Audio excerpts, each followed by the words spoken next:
Good morning. Today is January 28th, and I haven't been able to sleep all night. I think I did about 15 minutes of sleep around 6:35 a.m. I did look at my phone to see. And since they're trying to kill me, I might as well teach you everything you need to know about C Sharp to get started using it, reading and writing programs. I'm going to make you a computer programmer, and I guess 30, 40 minutes if you have the time. This is Bahama Drama, and I'm going to make you a computer programmer today. Okay, all you have to do is follow what I show you. We're going to start off with the basics, and then we're going to go into a little more advanced topics in programming. But I'm going to keep it simple, stupid, so you can keep up. Not saying that you're stupid, but if you're going to teach me like I'm 4 years old. That way I can get a better understanding. So since they're trying to kill me, I might as well teach you to become a programmer, computer programmer like myself.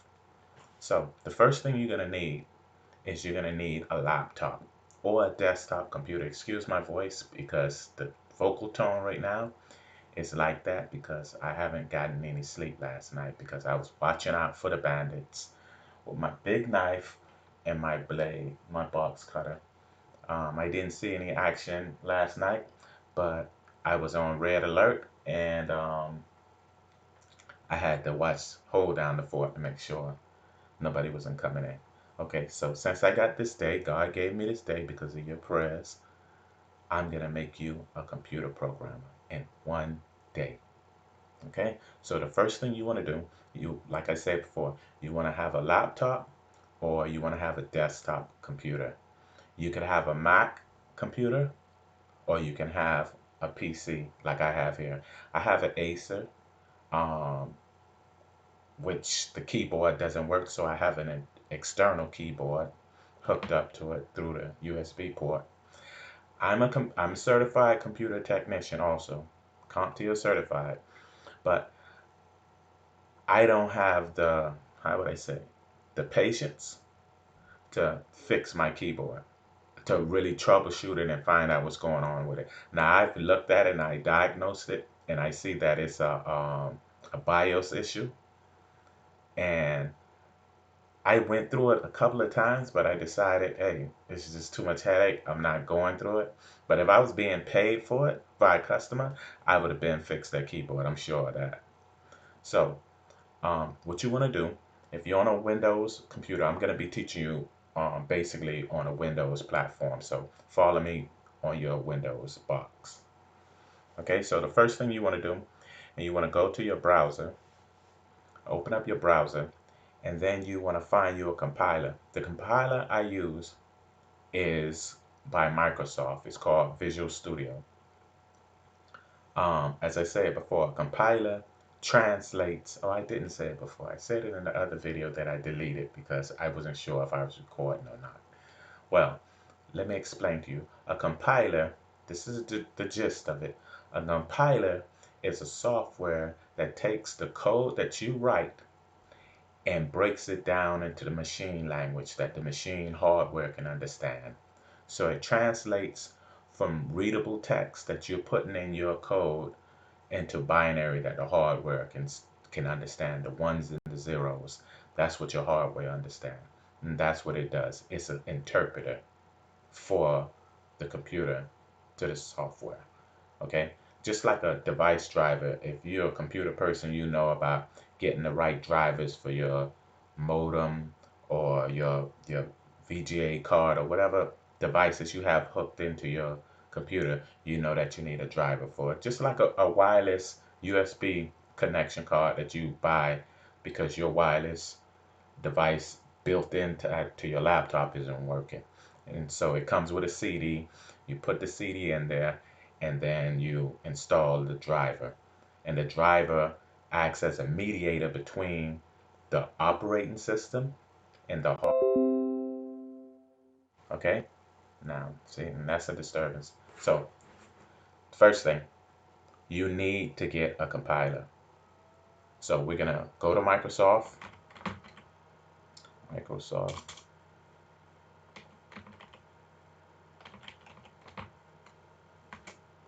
Visual Studio.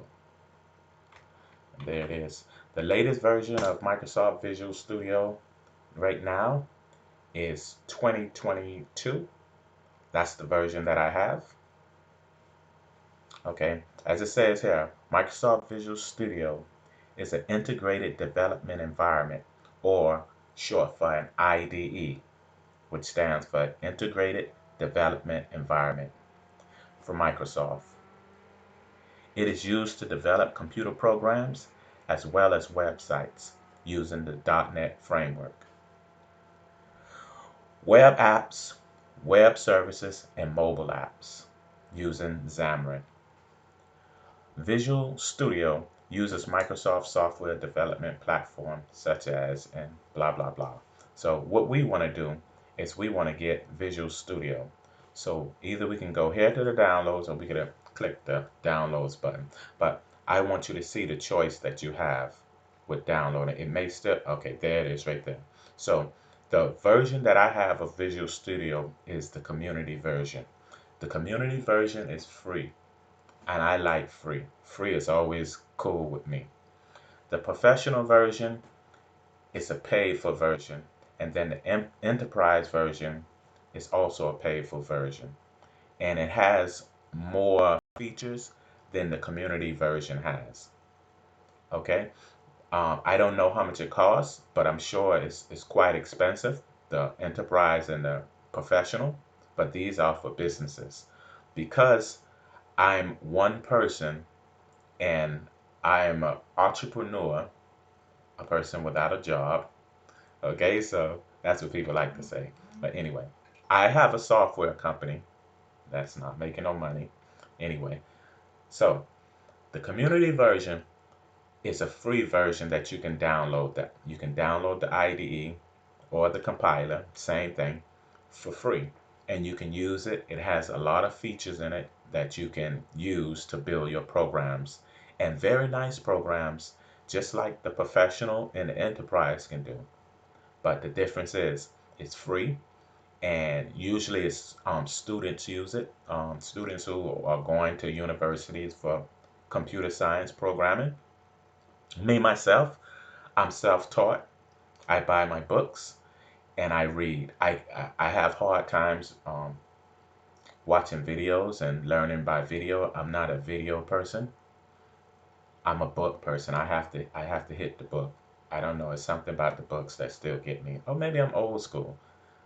Well, anyway, so we're gonna download the community version. So what you'll do is you'll click on free download, and then what would happen, what should happen, oh, but it shouldn't down, oh man, say it's downloading. I didn't want it to download because I already have it installed on my computer and I already downloaded. That's why you see right here where it say one, that means it's a copy of a download that I already have on my system. So I'll go here, and there's the Visual Studio right there. So what you're gonna do is you're gonna double click the Visual Studio. I'm not gonna install it because I already have it. And Visual Studio, a very long time to install. So I'm gonna click no because I don't want the installer to pop up and take a long time on my computer, because I don't have internet like regular people have internet. I'm using the internet from my phone. So I have the hotspot turned on my phone so I can get internet that way. And I'm using a live, and a live is only allowing me 100 gigabytes a month for $140, because they say I use too much of their data within a month time. And I be downloading movies and they ain't lie. But anyway, let's get back to the video. So you're gonna download this, you're gonna install this package. It's basically, it's gonna have already highlighted the default settings. So you just click on next, next, next, next, next, next. You don't have to choose anything, because the default settings is good enough to set you up to get you started. Okay, so we're gonna close that. I'm gonna close the browser. And after you've had everything installed, you're gonna open up your Visual Studio, because it should be installed now. And the first time opening up the Visual Studio 2022, I was using 2019 for a little while. I recently switched over to 2022 about a month ago, because I wanted to see how it felt, and it is really amazing. It has something called Intellisense, and Intellisense helps fill in the blanks when you're typing.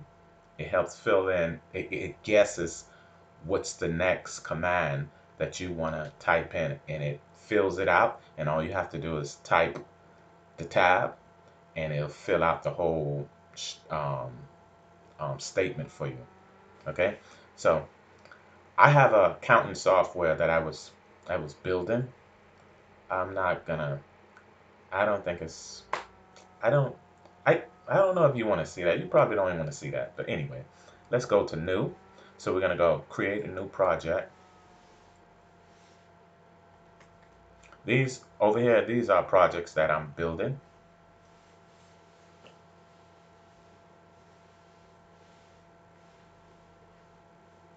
So within the new create new project, you're gonna start off.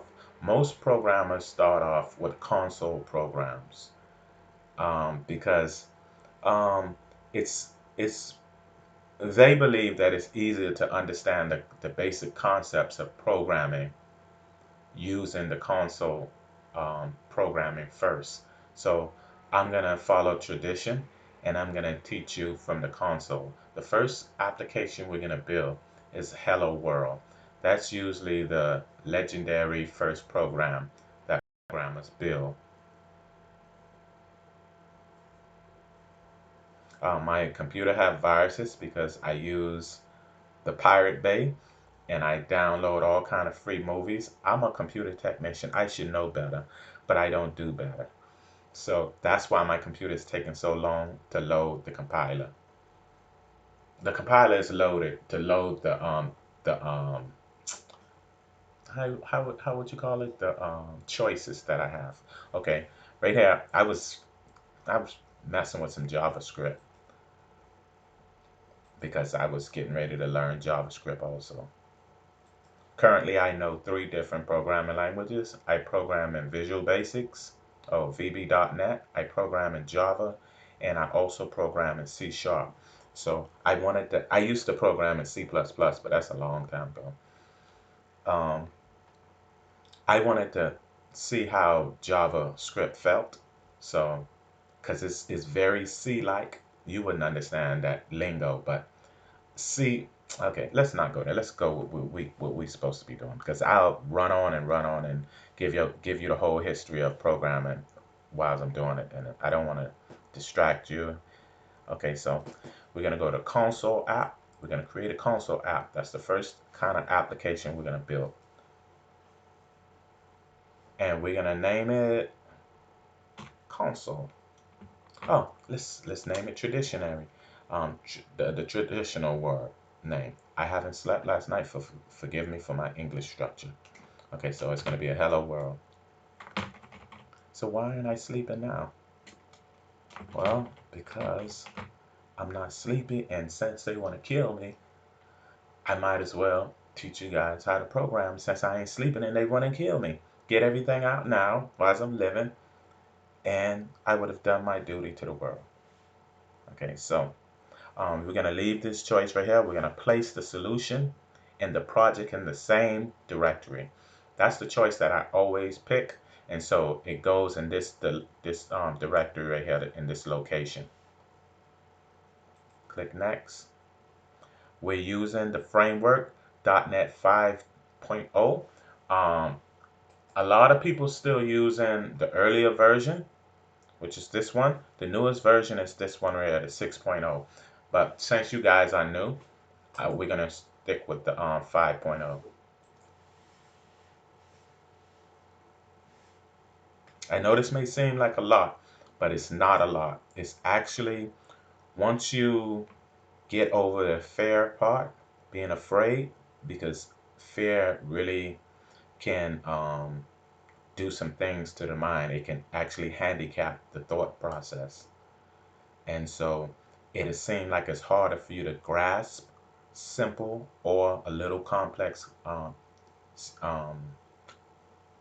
terms, but it's not that. It's just that the fear is in the way. You know, like they say how a deer freezes up when it's in the car headlights on the highway. That's why they usually get hit instead of continuing running across the street. Once they see the headlights, they just freeze. They're so scared they can't run anymore. So that's what fear does to you learning to program. Programming is actually quite simple. All you need to know and grasp are the concepts. After you have the concepts, it's like laying down a foundation to a house. Before you put the foundation in, you put the footing. I don't know if you know anything about building and construction, but the footing is the place that they dig in the soil or the rock that shapes in the shape where the foundation will be laid. And what that does, it holds the foundation in place for later on when you're going to put up the structure. So in programming, it's quite the same way.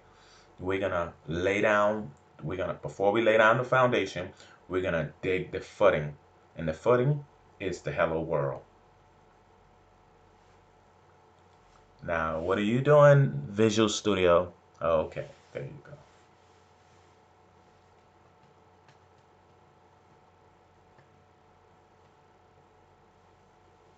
Okay, so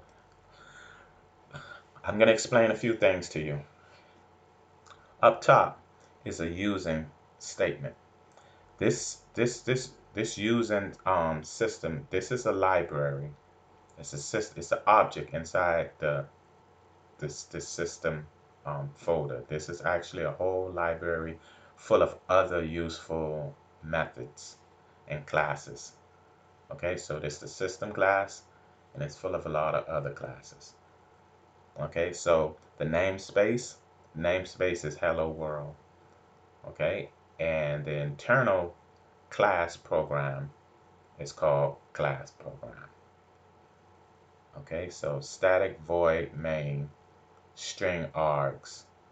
Right now you don't need to know about that. All you need to know is that console.writeLine is supposed to give us a hello world. Okay, so basically the compiler writes your first program for you. So right here is where you run the program. Like that's why you see the play button. This is where you would run the program and tell it to show you what it'll look like after it's actually built. So we're going to click the play button on the hello world, and we should see on our screen hello world. And that will be your first program that you actually didn't build, but if we would have added some things to it, you would have actually built it. So after I show you this run, we're gonna go back and I'm gonna show you how to add your own text to the Hello World program. Now, this is a full-featured program, so you can actually um, build it, put it on a CD or a flash drive, and give it to friends and have it all over the world as your own program because it's yours. You can build it once and sell it many times.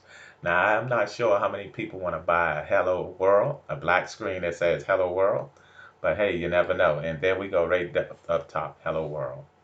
Okay, so the program compiled successfully, meaning that it built the program, ran successfully without any errors. So if we click on enter, it'll go away. So I'm going to show you how to add your own text to the hello world.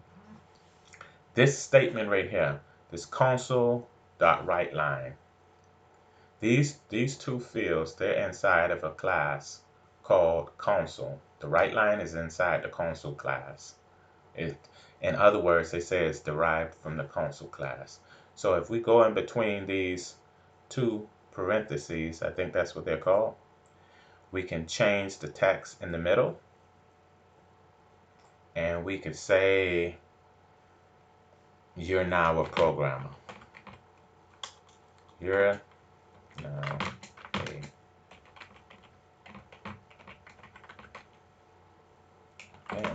that there, and we're going to run it. You notice we left these two parentheses on the sides because what they do is everything in between them will be read to the program. Anything on the outside of them will be ignored or seen as an error to the compiler. What the compiler does, which is the compiler you just downloaded called Visual Studio, what it does is it reads all of the instructions that you place inside of this black box, and it looks for errors. And if there are no errors, it will build that program, whatever you put inside this black box, and it'll output it at each time that you click on the play button.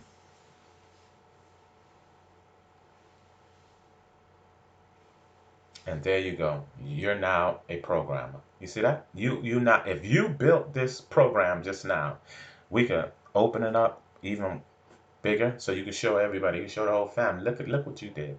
You're now a programmer. This is big. This is bigger than you think because you have successfully learned the basics of writing your first program. This is a program. I can put this on a CD and I can distribute it everywhere. This is actually a program. You built the program today that fast. And that's how easy programming is to learn. All you need to do first is get over the fear. Once you get over the fear, everything else becomes very easy.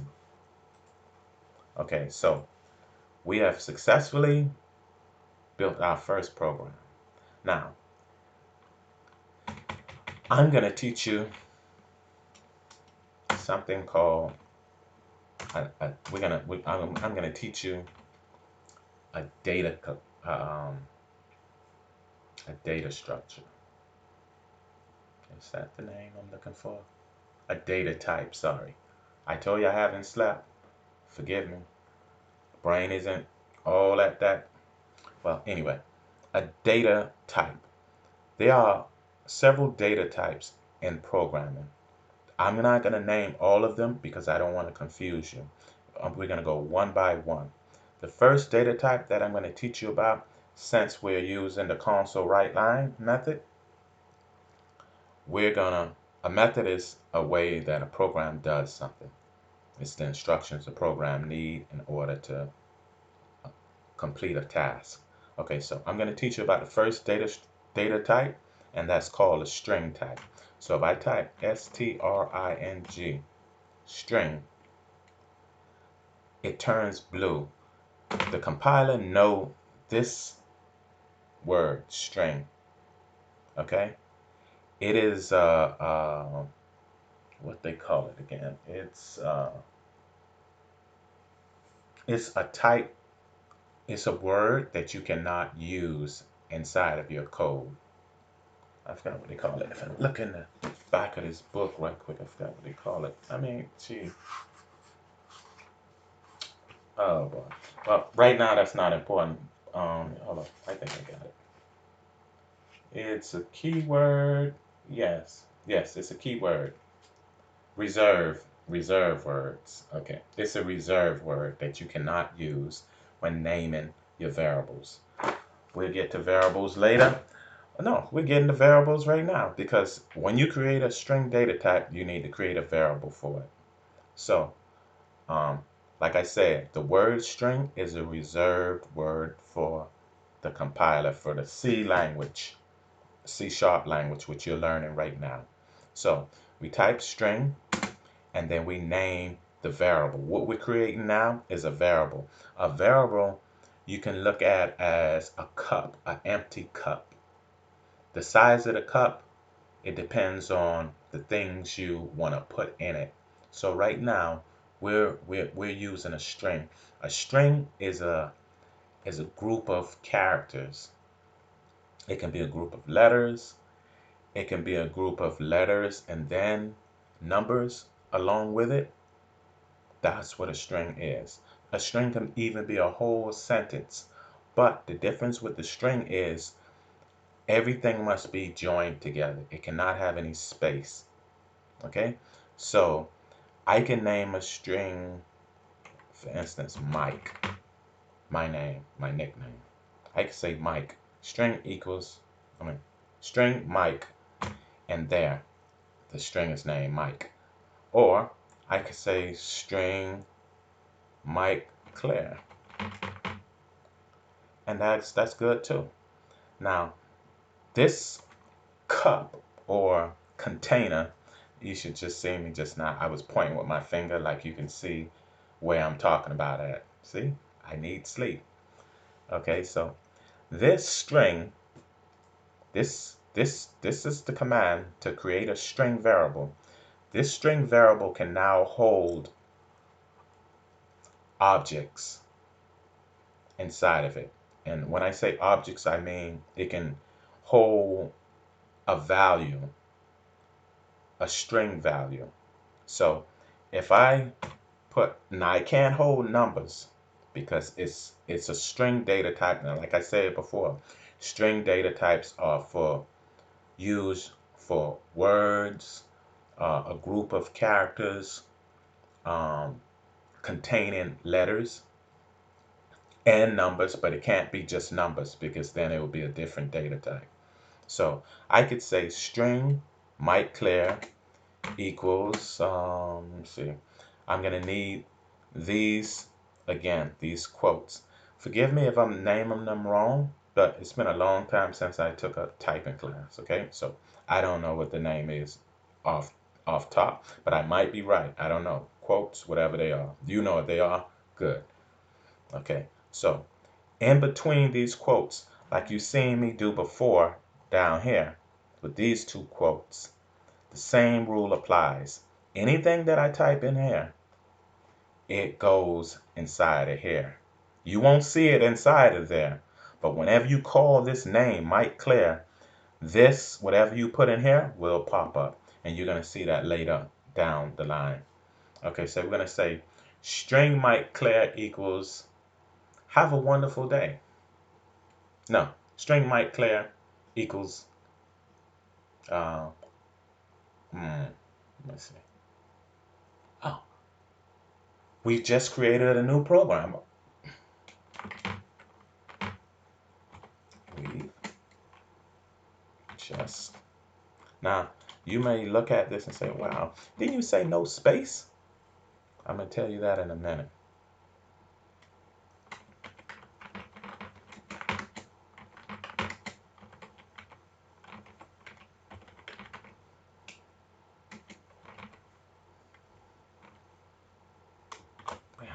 That looks nice. Well, that's a big time program. That's going to sell for millions. I can see it now. You on top of the world. Okay, so you may wonder, say, didn't you just tell me whenever I'm creating a string, I cannot use any spaces? But I see you made all these spaces here. How come you can make all them spaces here? Well, because this is what's inside the string. It is not the string variable itself. This is a variable. Okay, this is a string variable. This is not a string variable. This is the string that we put inside of this string variable. So this, the compiler would see, it would only read from here to here. And it'll say everything that's in between these two parentheses, am I right? Parentheses, you're asking me to put inside of Mike Claire, which is a string variable. So that's what I'm going to do. I don't care nothing about the spaces because you're not declaring a string variable with this sentence. You declare the string variable with this name because anything after the word, the what I call this word? What is it called again? Oh boy. You see what happens when you don't sleep? Reserved. Anything? I have a big thick book right here, and it's about 1,200 pages. That's what I just slammed on top of the other 1,200 page Java book. Okay, so that's the noise you just heard. Okay, so what is going on here is that anything between these two parentheses, the compiler sees as one object. And that object we're going to put in here inside of this string variable. This is a reserved word, string. Mike is now a variable. A variable is a container which holds a value. Basically, that's all it is, like a cup, an empty cup. There are many types of cups. You have a cup, you have a jar, you have a gallon jar, you have a pot, you have many types of containers, you have a bucket. And data types are just like this and similar. And the things that go in those objects, like the cup, usually takes water, the bucket usually takes water, but a whole lot of water, and so forth. These different data types behave basically the same as real world objects. They hold values. So the water in the cup is a value. The water is a value. The cup is the entity that holds that value. So the cup would be seen as the string. The value would be we've created a new programmer, and Mike would be describing what the cup looks like, because remember there are a lot of different cups. It could be a red cup, a blue cup, and any kind of cup. The name that we give this string variable would be the description of that cup, so we can find that cup amongst other cups, because within programming you're not just going to have one string variable. And building a whole program, you're going to have many string variables named different names that's going to hold different values. So a string can be string good dog, string A, string B, string Z, all the way to anything. It could be named anything. But whenever you're declaring, whenever you're creating a variable, you cannot use space. You get the red squiggly mark, because it is not permissible. And then what happens is Mike now becomes the string variable, and the compiler sees this as, what is that? I don't know what that is. You never named that. What is that? That does not exist in the current context. That's what it tells you. This is the compiler. It's very intelligent, and it usually halts you when you try to do something outside of the guidelines of programming, the C# programming that you're doing now. So that's where, whenever you see that red squiggly mark, look at your code and say, hey, what am I doing wrong? The green squiggly mark means, hey, that's okay. I don't have a problem with that. Okay, that's what that means. So we're going to backspace and make everything all good again. Bam. So there you have the first variable. And inside of that variable, Mike Claire, you have put this sentence. We've just created a new programmer.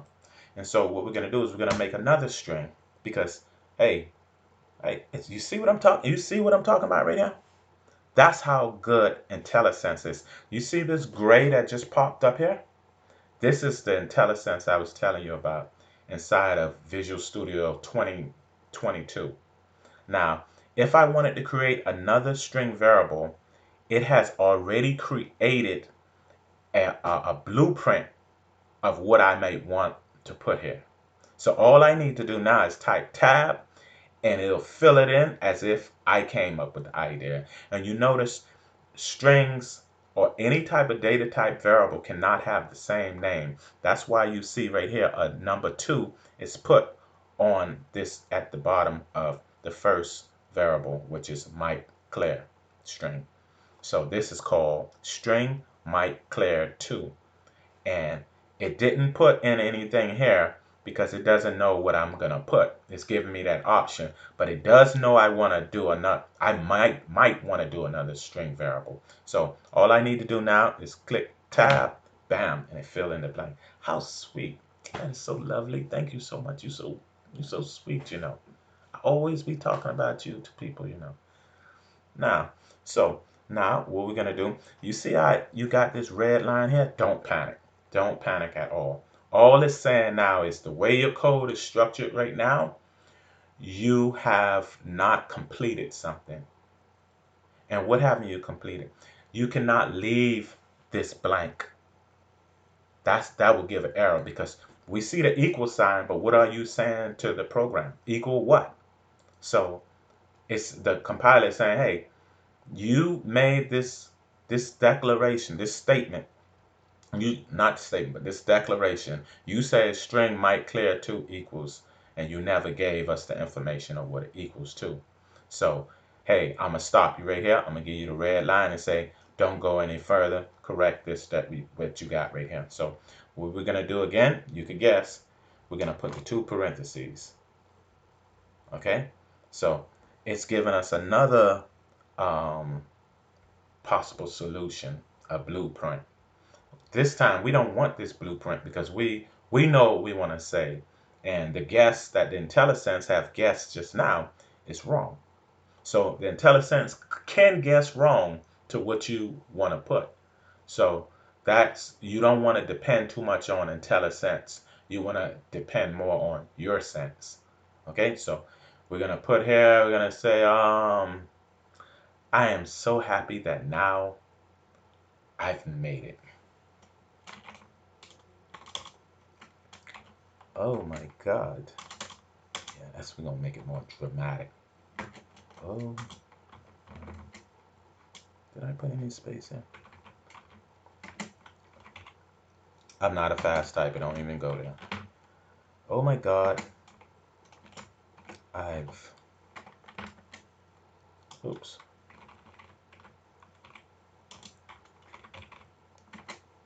Made it. Mom, I always say mommy, as a programmer.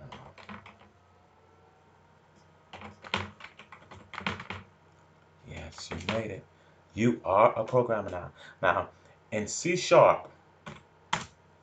after you've done all of this, you see this red squiggly line to the back? You know what that squiggly line is saying you missing? If you put your cursor over that squiggly line, it'll tell you what you're missing. And let me see if I can highlight it. I can't highlight it because every time I move it, it won't let me. Well, anyway, you're missing this. That semicolon. Now, I know that's called a semicolon. Don't test me there because I remember semicolons in typing class in high school. Okay? I know about semicolons. So it's telling you need a semicolon. So we put a semicolon down and then it erases the red squiggly line. That line is called a red squiggly line because it's just a squiggly line. Okay, so now we have 2 variables. One named Mike Claire, the second one named Mike Claire 2. Now that we have these 2 data types, well, yeah, these are 2 data types. They're the same data types, but we have 2 different variables of the same data type with 2 different values inside of them. One saying we just created a new programmer, A. The second one saying, oh my God, I've made it, mommy, as a programmer. Oh, wow, you the best. Let's go and do more. So that's what that one is saying. Okay, so I'm going to press enter. Now, if we want to do something that's called concatenate. Concatenation means adding something to something else. If we wanted both of these sentences to show up, what we would do is inside of this console read line, not read line, console write line. We haven't got the read line yet. Console write line, we could take this out and we can add our own stuff. Guess what we're gonna add? Guess what we're gonna add? We're gonna add these 2 variables. We no longer have to type all of this again when we wanna say these things. All we need to do is put the names that these things are inside of. So if I type Mike, you see Intellisense? I still love you, Intellisense. Even though sometimes you guess wrong because you bumped your head or something. I don't know. Maybe sometimes you just have amnesia. But that's okay with me because most of the time you're right on time. Okay, so all I got to do now is type tab, bam, and there's that. Oh, look at that. So if I ran this program now, what's going to happen, do you think? I'm speaking backwards again because I need sleep. Oh my God, I need sleep. But I'm not sleepy because if they're going to kill me, I might as well teach you how to program before they do. Okay, so let's continue. Don't worry about me talking backwards. I'm going to get through this, and you are too. So now, if I ran this program, do you know what would have happened? Well, if you guessed that it will print out this first sentence, you're correct. So we'll run it. When I say run it, that means most programs will say run it. So you need to get used to the word. It's a play button. You could say play it, but nobody ever says play it. They say we're going to run the program, meaning we're going to tell the program to start up and show us what you got. Now, show us what you got. Bam. Oh, look at that. Oh, man, look at that up top. You did that, didn't you? Look at that. Look what you could do. Now you have created another multi-million-dollar software. You on your way. You can see that already. So it says, we've just created a new programmer. And you know what I suggest you do? I suggest that you put your own sentences and your own variable names to give yourself some kind of kick, because it's easy. You've seen how I done it. You can do it the same. Now we press enter. It goes away. The compiler stops running the program. As you can see, this turns green again, back to a play button. Okay, so if you notice that it didn't run this second one, right? It didn't say anything about that. Now, if we wanted to say something about that, what we can do is we can say that, and we can add a plus sign and say Mike 2. Bam, boom. Oh, look at that. Oh, what is that going to do? I have no idea. Could you please help me figure it out? I bet you could. What do you think this is going to do? If you guess that this is going to only run the first up here, you're wrong. If you guess it's going to only run the bottom one because it's last, you're wrong again. But if you guess that it's going to run both of these sentences, you're absolutely correct. And that's what it's going to do. See? We've just created a new programmer, A. Oh my God, I've made it, Mommy, as a top programmer of the world. I'm going to save the world one day. I'm going to make the world a better place. Oh, you're so right. Look what you've just done. You've made another program. Oh, man, you're a genius. So press enter, bam, we're back here again. And we can add more things. Programming, like I said before, it's really simple. All you need to do is dig the footing. And that's what you're doing now. You're digging the footing. If you're a woman and you wear makeup, the first thing you do before you put on your makeup is you prep your face for the makeup. And learning data types, different data types, that's what we're doing now. We're prepping you for the more advanced concepts of C# programming. So you've just learned about strings. Now we're going to learn about a different data type called integers. Integers consist of numbers, whole numbers. If you don't remember what a whole number is, I was never good in school in mathematics. I gonna let you know that now. So don't see me as the whiz. But I aced it in science and I aced it in biology. I liked math, but I was never good at it. But I can still explain to you an integer data type. Okay? So integer data type holds whole numbers. A whole number is a number without a decimal. I never learned that in school. I learned it after I got out of school. Isn't that amazing? And I learned it as I learned how to program. Isn't that amazing again? Okay, now, an integer, in order to declare, no, let me finish explaining what an integer is. An integer is a whole number without a decimal point.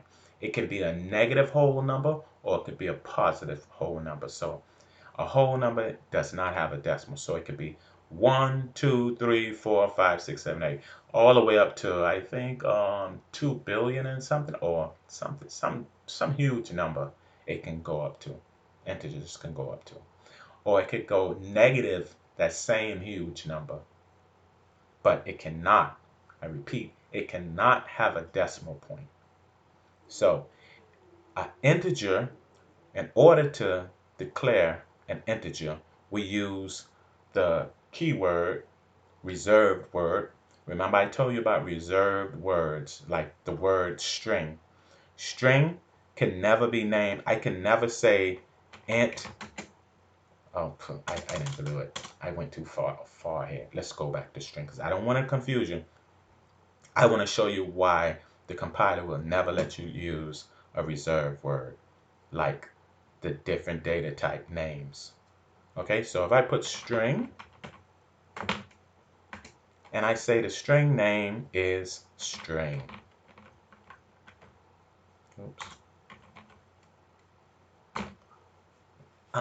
No, buddy. You see what that red line say? No, no. You see that?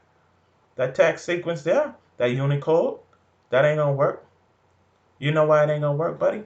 Because that's a reserved word. A reserved word is meant for the .NET language or whatever language that you're programming in. It's used for that language. That language will not allow you to use that word because it is a word that means something in that language. Okay? It's already taken. You cannot use it. So I'm going to back that up and I'm going to finish teaching you about integer. So in order to declare an integer data type which only hold whole numbers, whole, did I say that? Did I pronounce that right? Whole. My mouth is kind of dry because I don't know, I ain't getting no sleep and I don't know. But I hope it's not annoying you each time I swallow. I don't have no white on the side of both of my lips. My lips, like people who be preaching and stuff like that. I'm not doing that. So, and if I am, you can't see it. But I'm sure I'm not doing that. I don't ever do that. That's just disgusting. So, integer. In order to declare integer data type, you type in the keyword int. And you see what the compiler did again. This IntelliJ, not IntelliJ. Oh my God, I'm thinking about Java. IntelliJ is a compiler used with Java. It's a Java compiler in which you write your Java code. Java and C# code are two different programming languages. But because I know both, sometimes I get mixed up between the two when I'm describing something. But we're not thinking about Java. I was just thinking about Java. Please forgive me. I'm back with C#. So as you can see, the compiler, inside of this compiler named Visual Studio 2022, Intellisense, see, there, I almost did it again. Intellisense is inside of this compiler we're using. IntelliJ is inside of the Java compiler, which is called IntelliJ. Okay, so we're using Intellisense. So forget all about the Java I just mentioned about IntelliJ. This one here that we're using, I'm pointing with my hands again to the screen as if you could see what I'm pointing at. I'm sorry. So this one here is called Intellisense. So Intellisense popped up and said, hey, I see that you want to create another data type and you want to name it int. Okay, we could do that. Let me suggest to you to name it Mike Claire 3 equals. Hey, how that sounds to you? You like that? If you like that, man, won't you go ahead and press that tab to accept it? And you know what I say to this IntelliSense? I say, you know what? I really want it simple, so I'll go with that because I don't feel like typing no more. And I'll just tap that tab and look at that. It fills in the blank and say, okay, all right. So I see that you have created a variable of the integer type. And see the int, short for integer, and you name that variable Mike Claire 3. And can I suggest one more thing? And as you can see, the gray is suggesting another thing. Click tab to accept. Do you want to put the number 0 inside of Mike Clear 3? Because I don't know what number you want to put in there. And I'm suggesting you just put a number in there. But we could put the number 0, but I mean my name there, so I don't think I could put 0. I want to put a billion. Let's put a billion, but we can't put a billion. Let's just put 100, because we keeping it 100 here. Okay, so we put 100, but we getting a squiggly line again. Man, why we getting a squiggly line? And why we not using these parentheses no more? Oh, well, you're not using parentheses no more because parentheses only are used with the string data types, not with integer data types. Okay? Integer data types don't use these. What they call it again? I should have got some sleep. Parentheses. So, but it's missing something. What is this missing? Why am I getting, let me hover over there. Oh, represents a 32-bit signed integer. Okay, we know that. But why are we getting the red squiggly lines? Something is missing. You know what? I know what's missing. At the end of every declaration, we must use this. I know what that is. That's a parenthesis. I'm good at knowing what parentheses are. That's not a parenthesis. No, shit, that's not a parenthesis. That's the exclamation mark. Is that a, it's not, it's not. Oh my God, my brain is fried. That is a, what is that again? I said it before. That is a, it's not a comma. It's a, y'all know what that is. Anyway, we need that here. Bam. Okay, and see, and then the red line goes away.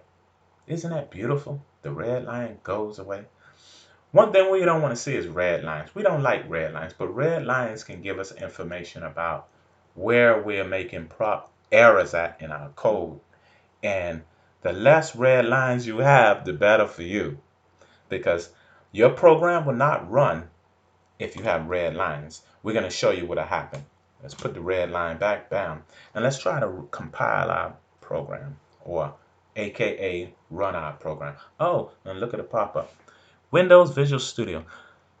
There will build errors.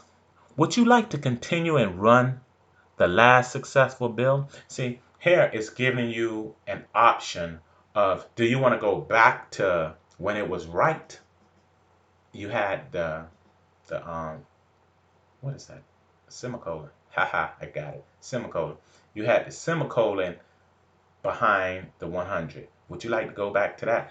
And if I click yes, it'll go back to that and put the semicolon there. But I could click no and nothing happens. It just wouldn't run it.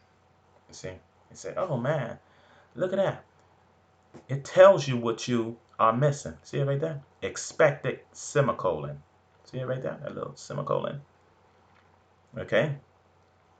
The variable might clear is assigned, but its value is never used. Of course you can't use it because it doesn't have the semicolon to complete the statement. Not the statement, but the declaration. So we're going to put the semicolon there, bam, and now it will work.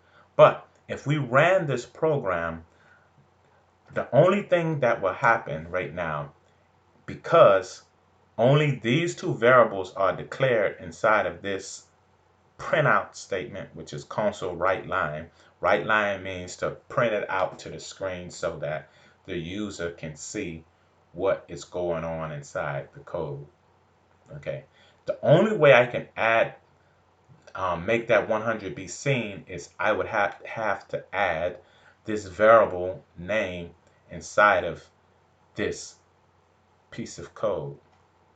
So if I ran this, the 100 will never show up. The only thing will show up is those two that showed up before. Okay? Bam. So you probably say, hey man, I don't like the way this we've just created a new program, and oh God, I've made it, mommy. That's getting old, and I'm tired of seeing that, especially on the same line. Can we just like put it on a separate line? Let's put it on a separate line because we don't want to seem like we too old school. So let's put it on a separate line. Yes, we could put it on a separate line.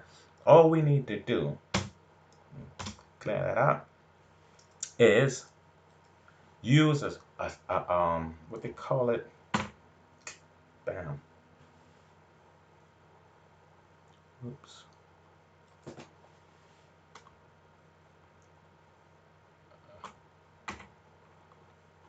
okay, y'all gotta forgive me. Like I said before, things are getting kind of sleepy for me.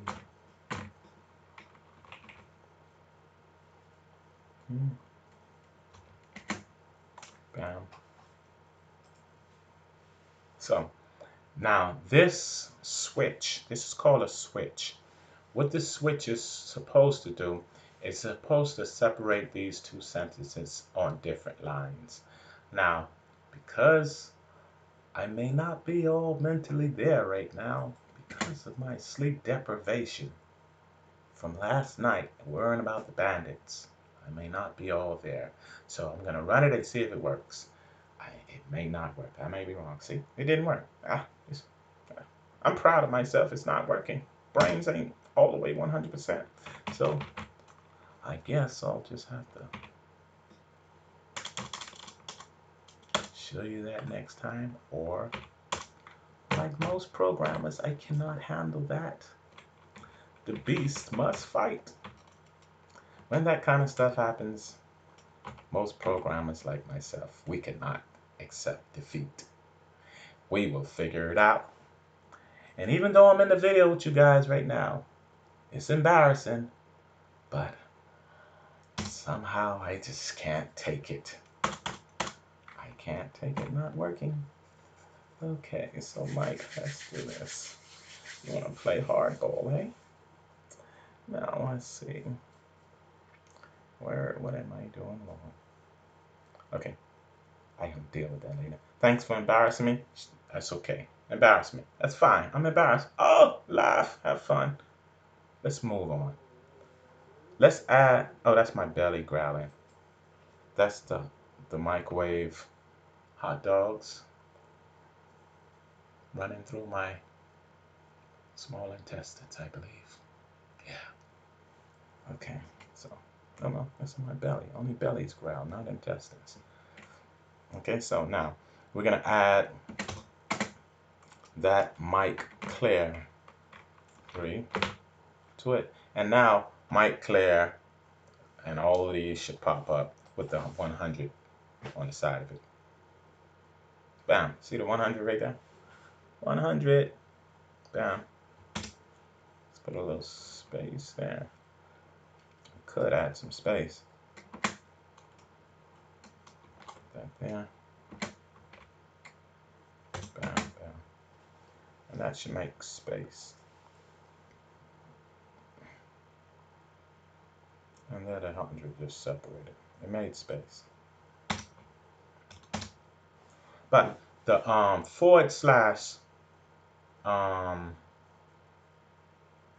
is supposed to create a new line. / and supposed to create a new line. And try that again. And it still didn't create a new line, so obviously I'm doing something wrong. And hey, like I say, I haven't got good sleep and I'm trying to teach you a whole course in programming. So let's carry on, because we have the basics. We could go with the switches later. You can always catch up to the switches. So now we have two different data types. We have the string and we have the integer. Strings hold characters like this. Integers hold whole numbers. Okay, so we could create another int and we can name it Mike4. Just Click on the tab. And you know what? As you begin programming and bystanders, shoulder surface is what they call them, looking over your shoulders, seeing what you're typing. They see you hitting those fast typing. They say, oh man, he's fast. He's typing 100 words a minute. And all you've been doing was clicking on the tab key because the blueprint was already laid out for you. Isn't that so cool? That's why I like Intellisense still. I love Intellisense. Okay, so it's asking me, do you want to know? We're gonna click the escape button because we're not accepting. All I'm trying to show you is what can be done. Okay, so we'll add another variable, or we get slick and we could do a, you see what just happened just now? Now I gotta get slick on this compiler. So you wouldn't let me have 2 lines. You wouldn't let me have 2 lines. You see, you crowded me on 1 line. Look at this, and embarrass me in front of everybody I'm trying to teach how to program. You wouldn't let me have 1 here and 1 on the second line. You embarrass me. So I have to hit below the belt now because I know some kung fu when it comes to this programming stuff. You don't want to go, you don't want to do it for me? I'll do it for myself then, buddy. So bam, I go to the next line. I say console right line, bam. Oh yeah, right line. I don't need you. I could go ahead and say mic 4. No, I say mic 2. That one equals mic 2. You see that? You see how I did that? Because I don't play. I don't like to get bullied. That was a bully tactic that this compiler did to me. It was a bully tactic. It was to embarrass me in front of y'all so y'all could say, oh, he forgetting and he don't get no sleep because he thinking about ninjas coming to get him in the night. Okay, yeah, that's true. But hey, watch this. I can still do magic. Watch this. Now we're gonna use that mic 4. Bam. Mic 4. Bam. So watch this. You wouldn't give me 2 new lines, so I had to do kung fu. You see that? Bam, I got 2 lines now. Why you giving me 2 lines now? Because I know how to work around what I don't know how to work around. You see what I'm saying? How that sound? Bam. So now we got 2 separate lines. You want to put some space between them? We can put some space between them because hey, readability, right? You want readability? Oh, look at the 90 right there. That's too close. We want the 90 to be like the 100. So let's back it up. Yeah, we could do that. All we need to do, okay, where's the 90 anyway? All we need to do here is add these, isn't that a quote? I think those quotation marks, and add another plus. Remember I told you the plus sign is called a concatenate. Now, if you was using, see, we're using strings we're using strings. Whenever you see these quotes with nothing in between it, we're just trying to make some space in between the output. That's all we're doing. So there we have it. I made some space, and see the 90 have space and the 100 have space now. Now, if we want to skip a line, another line, which the /n was supposed to do, is supposed to skip a line, and it didn't. And that was embarrassing. So I had to pull out my kung fu and make it do it another type of way because I don't play when it comes to this C# thing today. See? Bam. So, bam. Now, we can make this skip a line. All we need to do is go, and look at that. Look at that. Do it again for me, please. Oh, man. Oh, you don't want to do it no more? You want me to do the capital snip? Oh, you don't want to? You just don't want to? You just want to be mean, eh? Okay, Daddy, now you do it for me, okay? So we're going to accept that. And don't ever forget that little semicolon. Dads be tripping when you don't got your semicolon. C#, Java is the same way. If you don't have your semicolon next to your statement or your declaration, C# is going to punish you with a red line. Okay, so let's see if we have our separate line in between two sentences. Bam, and look at them. They separated. Isn't that so pretty? You see all this programming you doing today? You just becoming like a wizard of programming. I know you probably could work for the government now. Some kind of secret agent. Hey, you never know. This is a start though. So close that out. And now we have two different data types that we've thus far learned about. Now, we're going to learn about another type of data type, okay? And that data type is called, which one we're going to do? A decimal. A decimal, a decimal data type, I'm going to click the tab so I can fill that in. A decimal data type, as you may have figured out already, includes a decimal point. So, if I type 1 and that, and put that there. You think the compiler gonna say, "Oh yeah, you got a decimal there. No, that's fine. You got a decimal there, so I supposed to accept that?" No, I'm not accepting that, buddy, because in C# we do things a different kind of way. Just because you made a decimal, you put a decimal there, I see it, you look good and everything, but I'm gonna need you to put a M there. Now, when you put that M there, not that it means for Mike, but the M is just what they call it. It's called it's not a cast, but it's just how would I call it?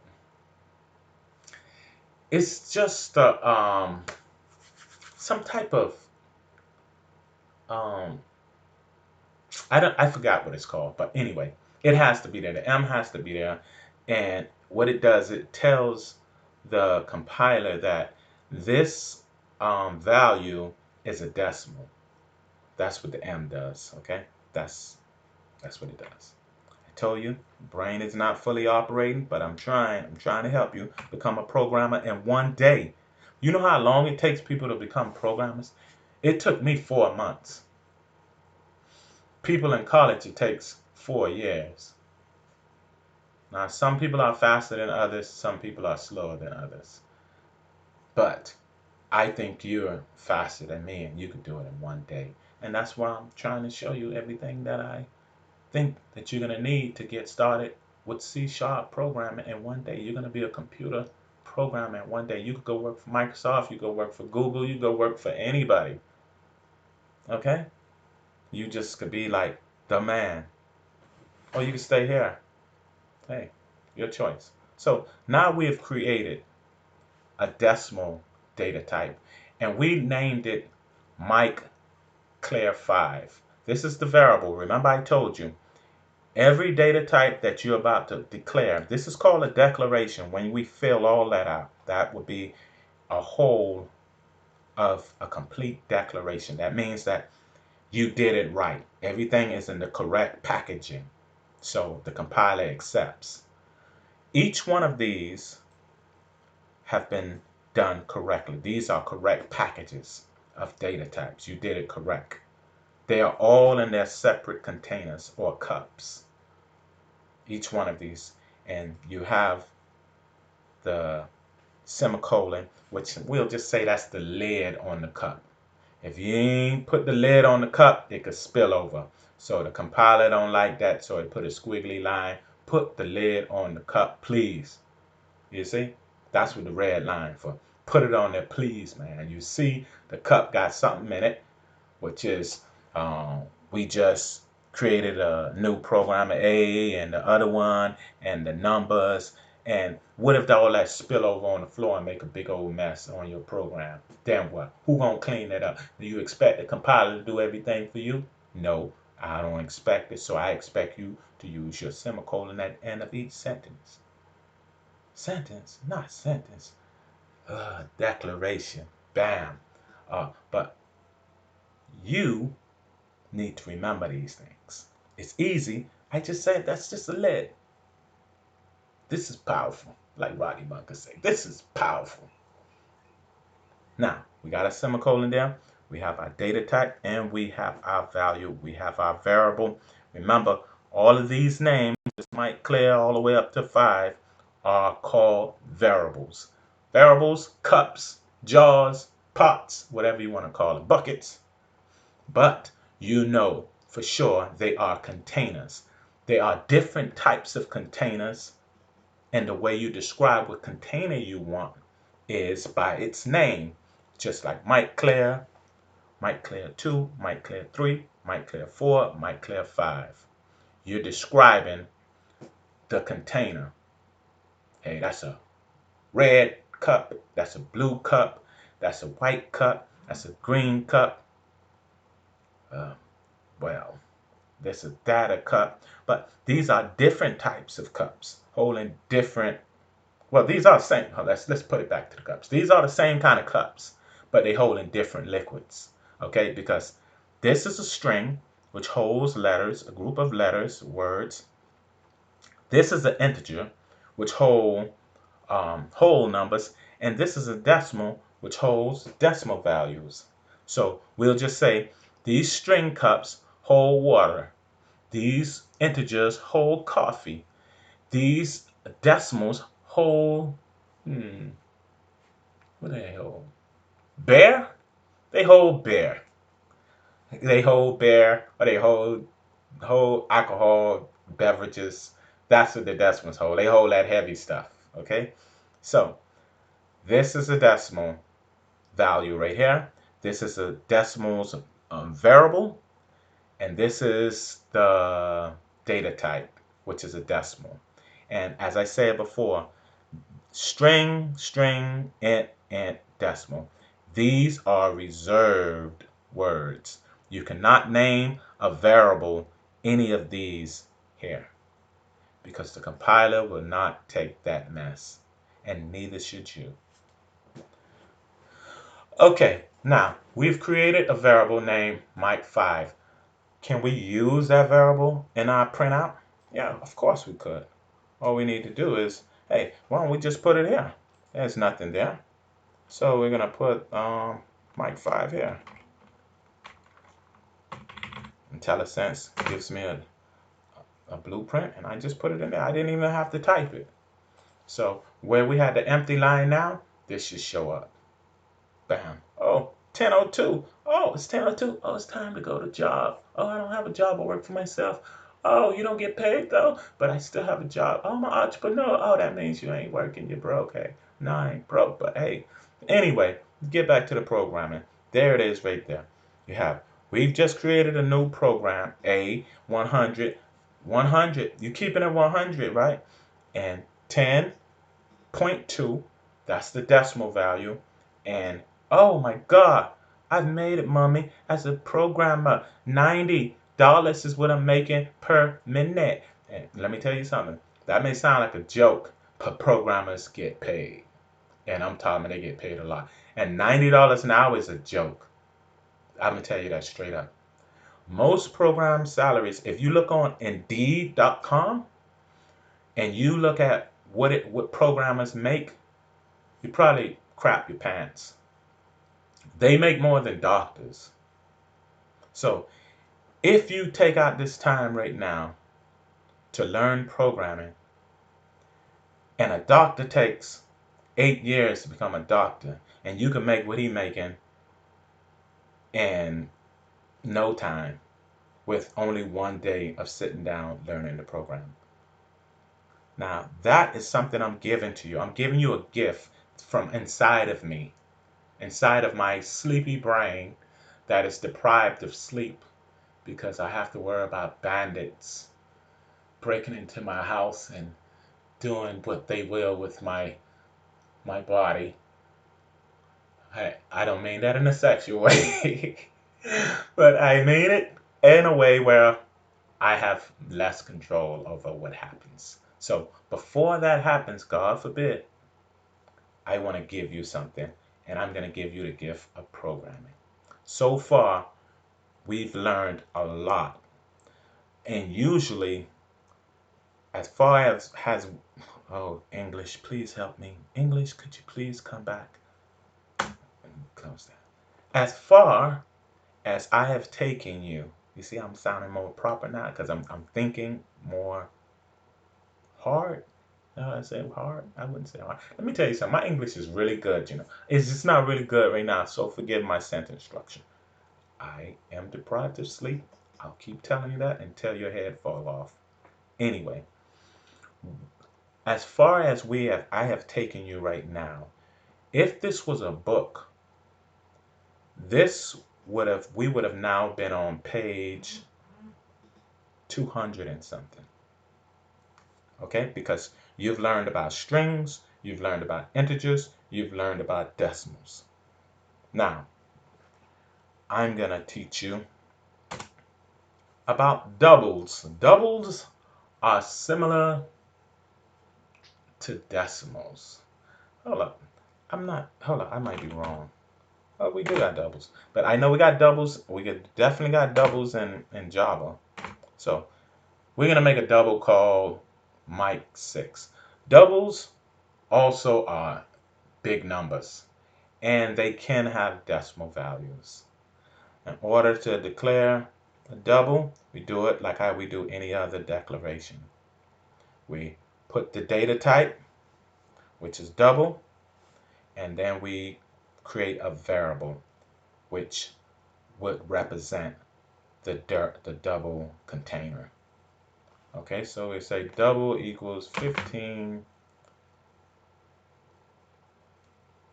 0.3.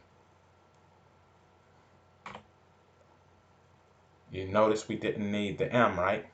Because double is a different type of data type. It holds a lot. It holds a lot. It holds precise, but not as precise as decimals, I'm told. So now we got the decimal, we got the double in there, we got the decimal, we got the int, we got the string. Let's do another data type. Let's do a float. These are math. This is math. These are math types. The double is a math type, the integer is a math type, and the decimal is a math type. String is a letter type. Okay, so we got float, and we're going to name that float Mike 7. And we're going to say that float equals, we'll go with that, F0. 0F. Now, floats, just like the decimal, they require you to use a letter behind the value. So I could have, this value could have been 8, and it's just fine. It didn't have to be 0, but remember, the Intellisense usually would put the lowest number. And don't forget, 0 is a number, and it does have a value in programming. And it does have a value also in networking, because 0 is a subnet mask for the router. They call it subnet 0. It's the subnet that usually the router has its IP address on. But anyway, we're not talking about networking right now. Okay, so we have that value. We've learned about the float. Float is a math data type. Double is a math data type. Decimal is a math data type. Integer is a math data type. A string is a letter or word data type.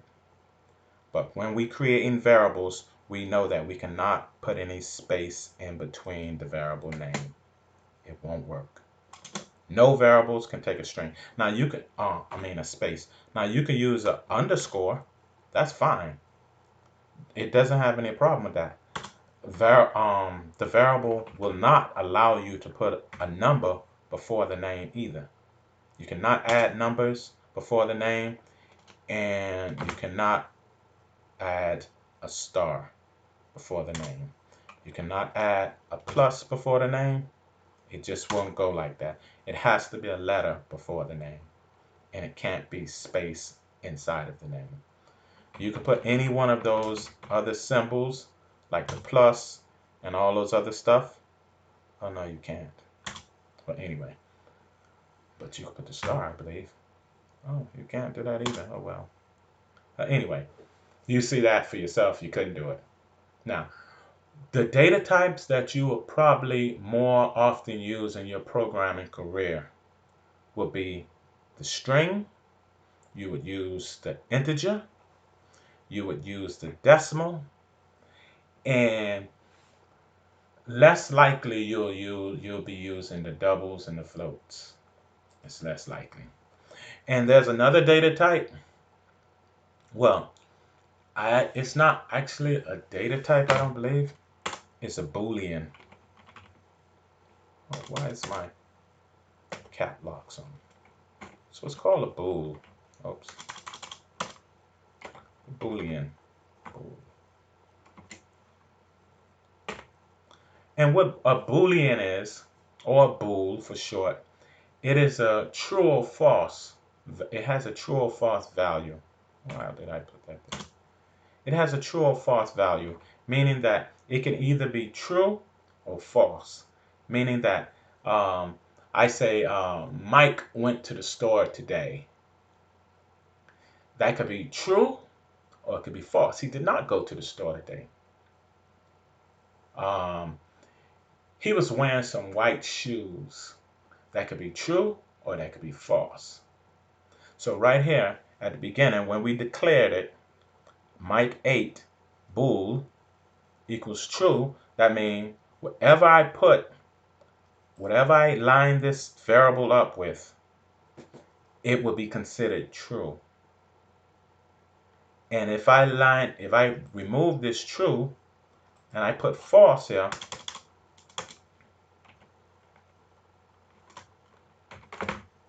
whatever I line this variable Mike Claire 8 up with, it would be considered false.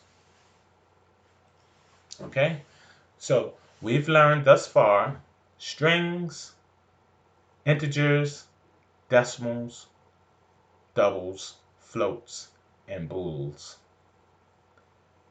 We have used strings, integers, decimals inside of our outputs, as you saw earlier. Okay. What now to teach you? I guess we'll go to something a little more advanced. Now that you have the basic concepts and data types together, we'll go with something a little more difficult for you, which may not be because you are a genius and you know it. So I'm going to close this down. Should we save it? I don't know. You want to? Okay, you want to save your work. Save your work. Always save your work because you want to see the progress that you've made over time. So save your work. Okay, in order to come out of this, you're going to click File and click Close Solution. I want to say Program, but it's the same thing. Now, we're going to start with a new project. Go to Create, Create New. Now, this time, when we create a new project, we're not going to create a console program. Instead, we're going to create a desktop program. A Windows desktop program, and remember we're using the C# programming language, and we're using the Windows soapbox or platform, same thing. Okay, so we're gonna name this one what should we name it? They so good at programming. We can't name that. What can we name it? Oh, I got my peanuts right here. Oh. Let's name it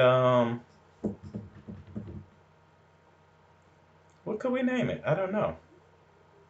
Test project? No, that's too basic. You see how long it's taking for me to see what we're gonna name? Because I want to make sure this is right for you. Now I don't want it to become complicated for you. I want it to stay simple for you because you've grasped the concepts of the basics. You have the basics down pat. And if you don't, you could always rewind the video and go back to if you forgot something. Okay, so we're gonna call this one an application. My first application. How about that? My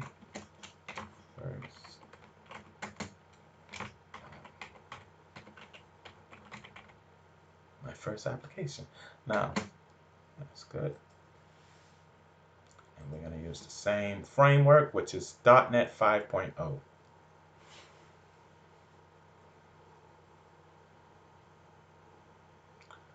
What the heck? What just happened? This is wrong. What is going on? What did I do wrong? Okay, I did something wrong, so let me close this out. It's obviously that I did something wrong. And don't forget, I like my computers with a lot of viruses on it, obviously, because I keep downloading crap. So, let's go back and try this again. Oh, that's what I did wrong. I just clicked next. I never chose what I wanted to create. So, we're going to choose Windows Form App .NET Framework. I know it's something. So I must have picked the GNU form thing. Okay. So we'll just leave this as no, we don't want to leave it as the default Windows Forms app. We're gonna call it we'll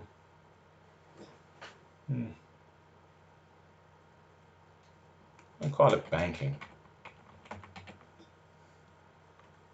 application. We'll call it employee application.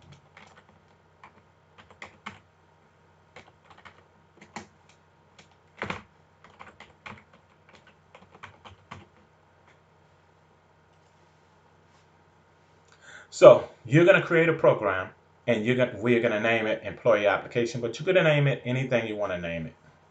I just chose employee application because it might be more relevant to what you're doing now in your life. Okay, so when we first start out, let's move this space down so we can have more space over here. Oh boy, move this over some, because I mean, I just gotta have some space. I can't be all clogged up like this. Now, the first thing I usually do is, this is our application. This is what our application is going to look like. This is how small it is right now. So if I click play, it's already set up, basically. If I click play, just like we had the hello world already set up, and it already was ready to print out hello world. Windows Form applications are basically, they start off basically the same, and you just build on top of it what you already have. So when I click run the application, you're gonna get this pop up on the screen.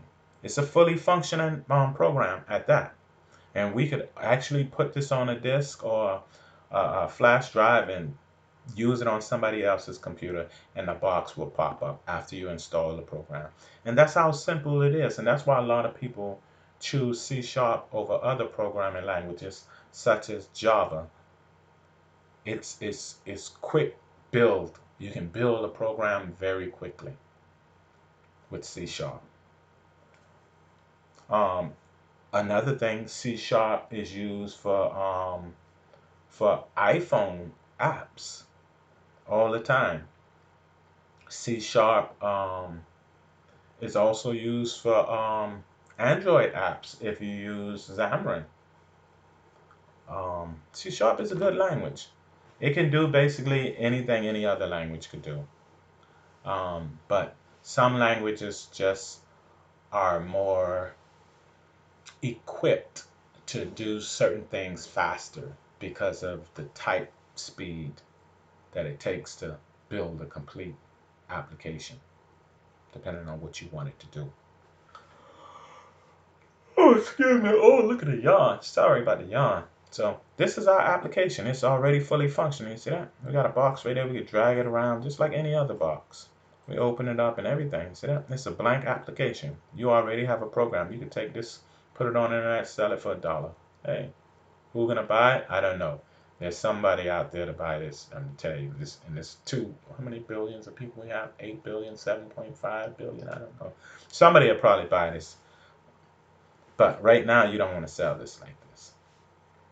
So we're going to close that out. Open back up the compiler. Uh-oh, that's my mummy. I know that's answer right now. Oh, mommy. Oh, y'all got to hold because this is my mummy.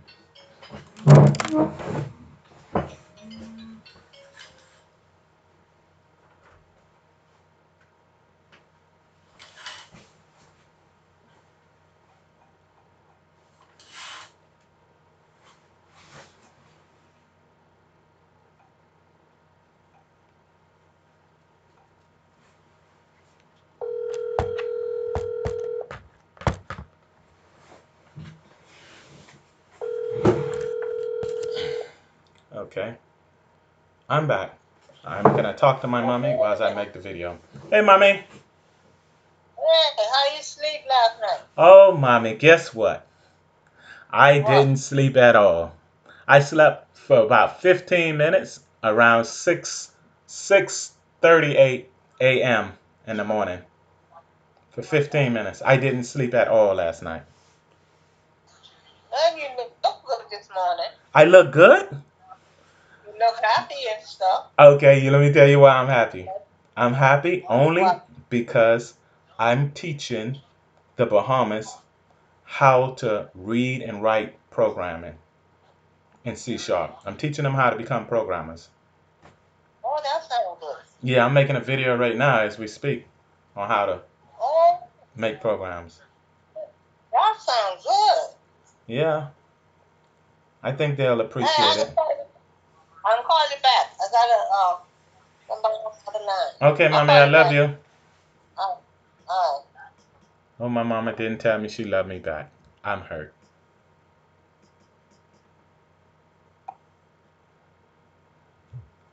Yes, I'm okay, big sis. Thank you.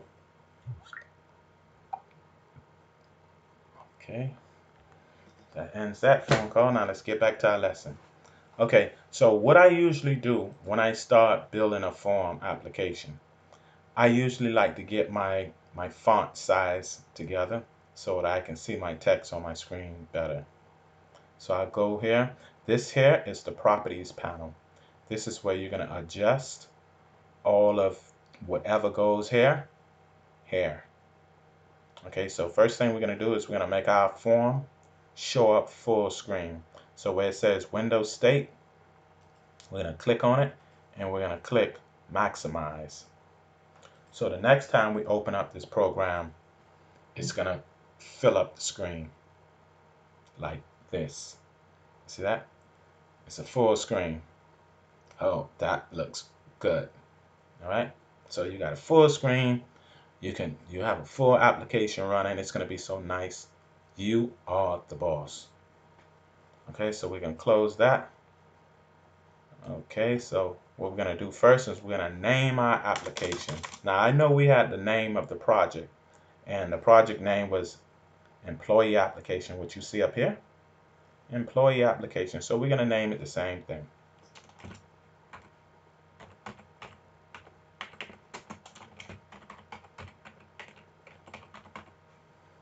And then when we unclick here, this is going to go up here and change Employee Application.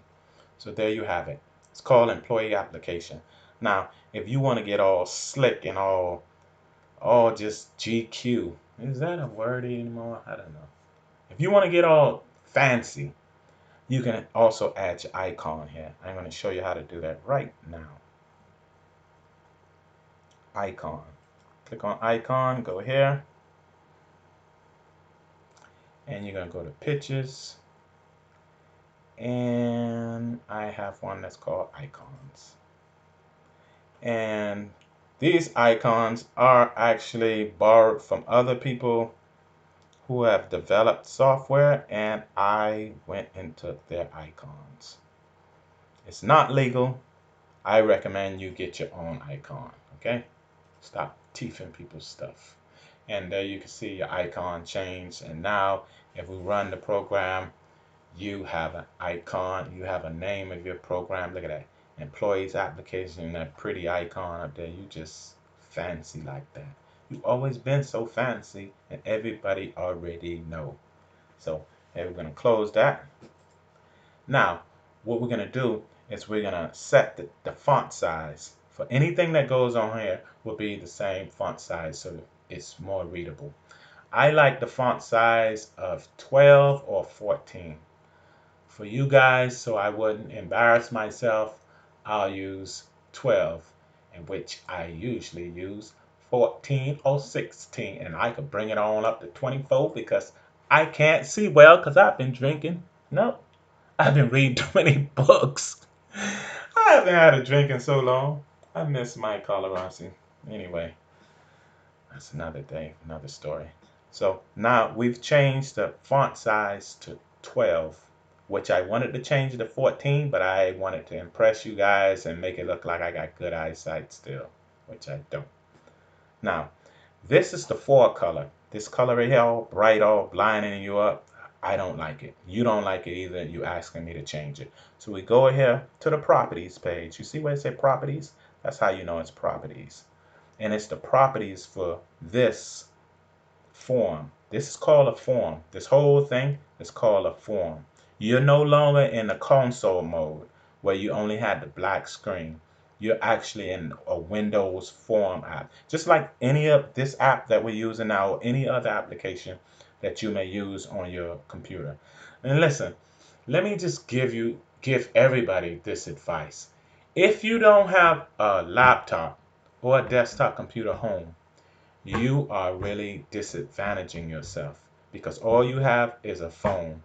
A smartphone it might be, but check this out. The phone could get smarter, but you can't because a desktop computer or a laptop computer is a university in your lap, in your home. All you need is internet. And if you don't have internet, when you do get around internet, you can download whatever you want to learn or whatever skill you want to develop on that device. And you never have to enter a school in your life again.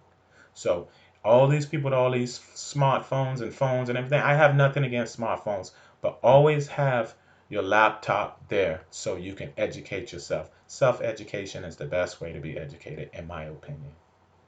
College, it's okay. I have nothing against college. But for some subjects, you might want to do it on your own. And programming is one of those things that people who have not been to college and many who have dropped out have very high paying jobs in engineering, software engineering, which you're learning right now. Some people call it software engineering, others call it computer programming. Um, Whatever you want to call it, it's still engineering and it's computer science. And some people are even called computer scientists. And that's well worth it because they know how to engineer software. They know how to handle data in a, a manner that what they call them. They call them a data analyst. They're actually scientists in computer engineering that their sole purpose is to gather data in different type of ways. That is also a computer programmer, but they don't make as much as software developers or computer engineers, which I am a computer engineer, self-taught. But I'm not making no money because I don't work for no one right now. But I'm working for you, and I'm gonna make sure this works out for you. So as we looking at this Windows form right now, it's too bright. It's gonna burn your eyes. So we're gonna change the foreground color, the background color. Sorry. And right now it's on the control, and we're gonna change it to one of these web colors.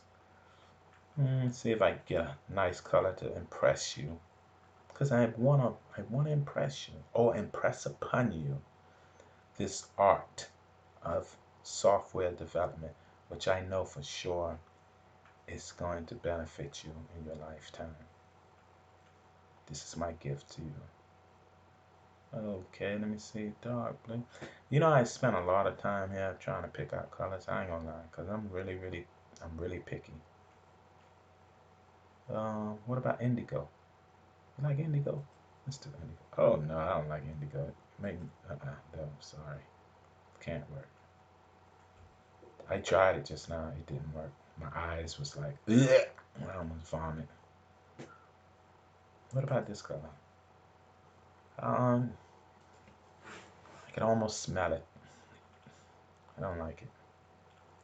Crimson sounds like dead people. I don't want that either. Yeah, this'll. I don't like it too bright. See, and this is my problem right here. I spend too much time on what color I want. I usually go with blue because I like blue because of IT. You know. being in the IT field is something about blue that actually, I believe, makes you feel like you accomplished something. I don't know what color I want to pick. Okay, let's go with that. No, I don't like that either. That's a little too bright. How about that? Oh, maybe it's not too bright. Maybe my screen just dirty. Sky blue? Nope. Turquoise? Bahamas kind of thing. You know what? Let's let's go. Man, we gotta be professional. We can't go with no turquoise. Let's go with teal. What about teal? We do teal. I seen a teal color painted house before. It was nice. So we'll go with teal. Okay, so now that we got our color, we got our text size, we got the size that we want the application to be when it's ran. We'll play that or run that program and see what it looked like. Once we had them change the color. Bam! Ooh, look at that. That's so beautiful. Oh my God, who made that? I want to buy it. That's what they're going to be saying when you finish making your program. Your application, the employee application is so beautiful. Oh my God, how did you do it? Oh, you're the smartest in your family. You already know it. So here we go. Close that out. Now we're going to add some substance to this empty form. And we're going to put some objects on this empty form. Right here is called the toolbox. We click on that toolbox and a bunch of items will start to pop up after they have generated. It's initializing and there we have it. We have a whole bunch of objects that we can add to this form. First object we're going to add is the basic that people usually add to their forms. We're going to need a button. Bam, click button. So as you can see what I just did, all I did was drag and drop it. And then I started. Oh, people checking on me. How am I doing? Thank you so much for checking on me, Natasha. I really appreciate it. I'm doing fine. Even though I didn't sleep last night, I only slept for about 15 minutes, about 6:38 this morning. I looked at my phone and that's what time it was. I dropped to sleep for 15 minutes and then I woke up scared. And I haven't slept since, and so now I'm making a video to teach everybody in the Bahamas how to read and write software. I'm making them all computer programmers in one day.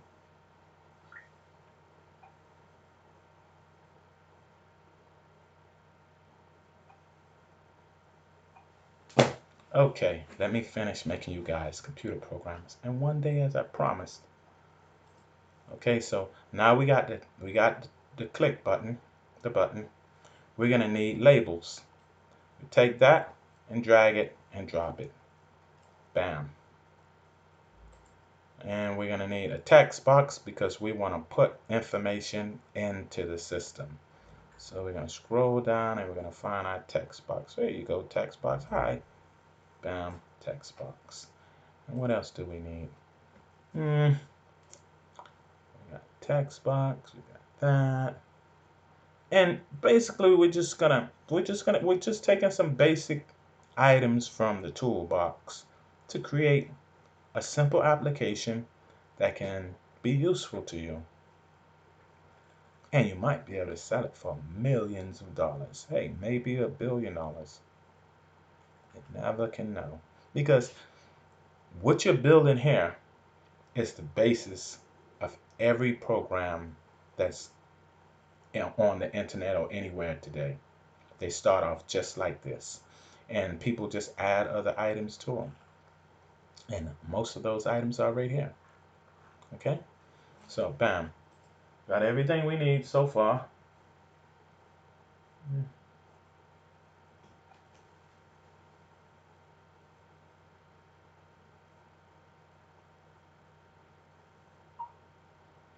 Thank you for that encouragement, Natasha. I really appreciate that. Thank you so much. Okay, that was my friend. She told me I don't have to be afraid because God's got me. Bam! God's got me. Devil, back up. Get thee behind me. Okay, so I'll finish with that. Okay, so now we got the text box. We're gonna copy the text box. In order to copy the text box, instead of going back over here and dragging another text box over here, all we need to do is just click on it once and hold down the control key and click on copy, which is the C, and then V on your keyboard, and that brings up another text box. Okay, as far as concerned as buttons, do the same thing. Hold down the control, click C, and then V while I was holding down the control button. One of these buttons will be the exit. We'll make this one here the exit. So we'll go here, and where it says text, we'll name it exit. Okay, and up here, in order to be able to um, um, call the button, when I say call, I mean to be able to program the button, we need to give the button an identifiable name. And that name we're going to give the button is BTN exit, EXIT. The type of labeling or naming that I'm doing is called Camel Notation. Okay, which means that I make the first letter of any name, variable or name, a lowercase, and consecutive parts of the name will be in uppercase. So we have button, BTN, and then exit would start with a capital letter. And if I had a next word over here, it would start with a capital letter, but the first will be lowercase. That's called Camel Notation. And it's adopted in the Western Hemisphere for programmers. Okay, so what is this program actually going to do? That's going to be the enter. We name that button BTN enter.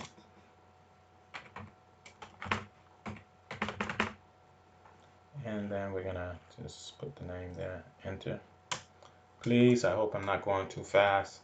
You could always rewind the video, but I really hope I'm not going too fast. And if I did go too fast, I'm gonna put this video up on YouTube, and I'm gonna put it up on my Facebook page, Bahama Drama. So if you have enough data on your phone, you could look at it. But I suggest to you that you get yourself a laptop or a desktop computer and you set it up so that you can start writing programs, because you can do it. You're smart, you're willing, and if you've come this far, you got what it takes to finish. Okay? Believe in yourself, because I believe in you. Okay, so what are we going to actually do here? Do we know what we're going to do yet? We don't know what we're going to do yet. Let's run the program, see how it looks. We know that it's called employee application, but we do not know yet what it does. Okay. So what is it gonna do?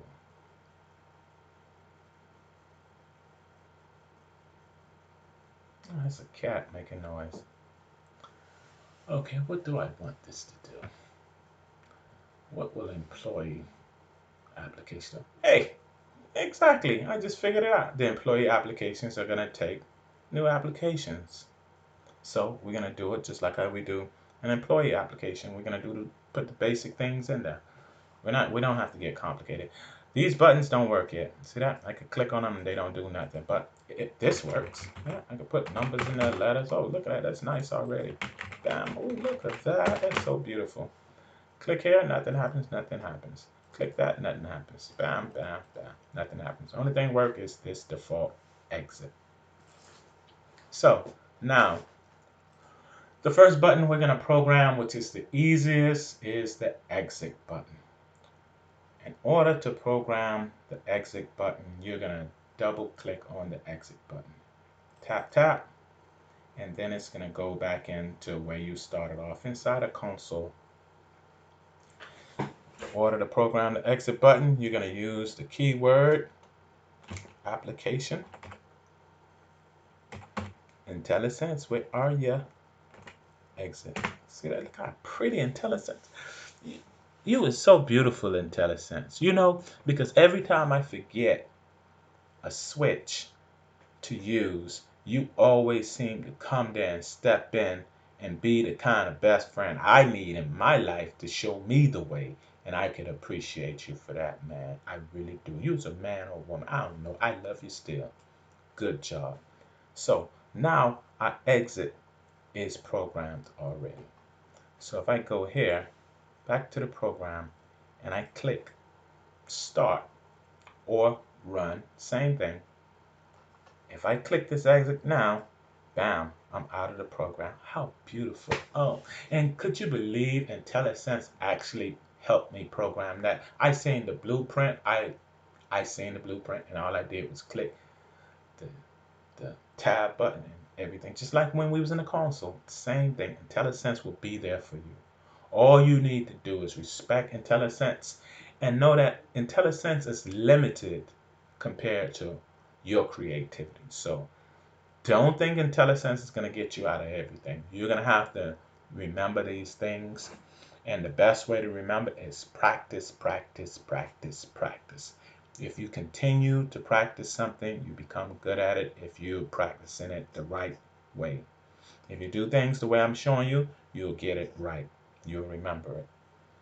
So remember, this is how you program the exit button. Now, the statement that I used was application exit. Okay. These are called methods, by the way. Methods are a way process is carried out, the steps to the process. Okay, so now exit. So now we're going to start labeling things.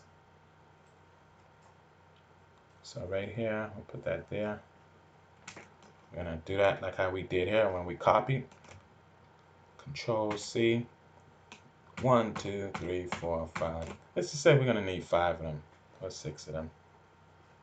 I don't like the number 6. I'll do 7. Oh, so superstitious. Okay. So put that there. There. You know how they have first name, last name, middle name, and all that stuff? That's what we're doing here right now. Street address and all that other stuff. Okay. So we're going to need more text box. So we're going to highlight that. You see what I did was I held down the left clicker, and then I dragged it over until that square box was on both of these objects. These are called objects. Everything on this form is called an object. Now I hold down the control and I press V again, and I got 2, 4, 6, 8. Bam. That may be enough text boxes to get me through. Okay, so I'm gonna put these where they need to go. That would be first name, last name, middle name, address, zip code or whatever, town, city, are you a Bahamian, all that kind of. We don't want to make this too long because it'll become too. Let's make it simple because I don't want it to get too.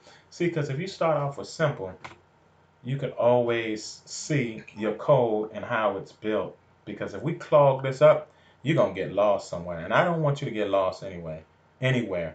So we're gonna start off with 3 simple boxes. Because I don't want to get all complicated on you guys. That won't be fair. Because complication. If you could, the thing is, if you can build a small program, you can build a large program because the same concepts apply. So we're gonna call this one name, and just like we named the buttons, we go here to text where it says text, and we put a name there. So we're gonna say first name,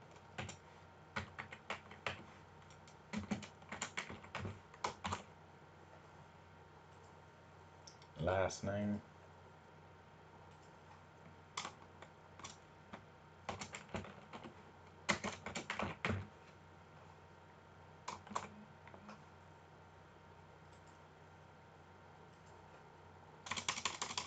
middle name,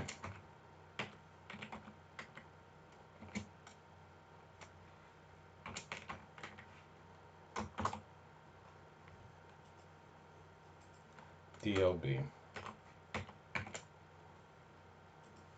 Now you notice I'm just naming them. I haven't gone up here and named any of the the objects because I'm never gonna address these labels in the code. I don't need to address them. They're just there for names.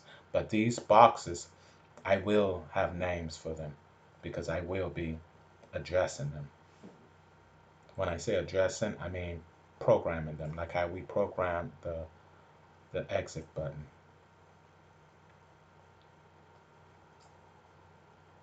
Okay, and I'm gonna show you guys a trick.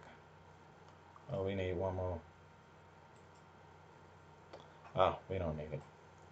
I might say I was gonna keep it simple for you guys because I think that's the best way to learn the program. Start off simple and build upon what you've learned.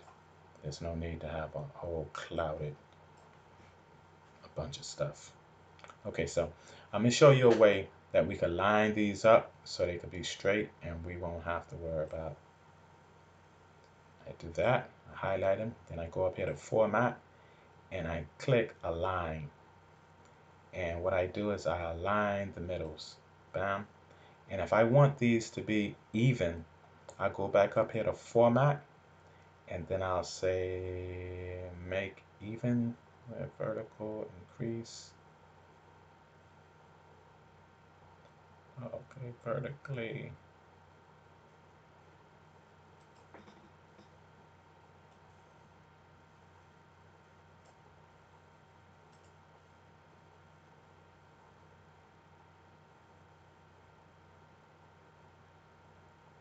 I haven't been up in this.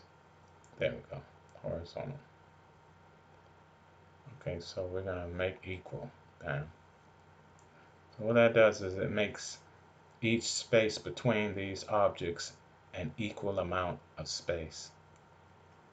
And then what we're going to do is we're going to line these labels up with these text box. These are called text box. These are called labels. We're going to line them up evenly so the edges match the edges of each other. So we're going to highlight it. Like I said, you hold on to the right side of the click button and you drag. So I go to format and then I put align and we're going to align the lefts. And as you can see, the first name moved over a bit. And you will see the last name is going to do the same thing. Align lefts. And in this time, the text box moved over. Do the same for this one. Align lefts. And that also moved over. Okay. Now the second thing we're going to do is we're going to start naming these text box. This is going to be text box 1.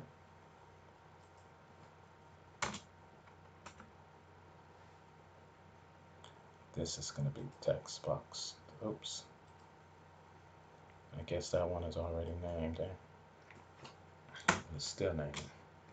TXT BX 1. Highlight that. Copy that so when I do a new name, it'll be easier for me to just put in a number. Highlight that. Bam. Bam. Put put in a new number. Bam. Saves on your typing. Because as I said before, I'm not a fast typer. That, bam, bam, bam, bam, bam. Okay, so got that. Even these, I don't really need to do that like that. We just do that like that. Did you see that blue line right there? That blue line shows, that's like a plumb line. It shows that they're even. Okay, see that? Plumb line, bam, even. Okay, so I don't have to go back up here and format them so they can be even. Okay, so now what I do is, now that I have them named, we're gonna need a place to have these names print out. So we're gonna get one more label, copy V,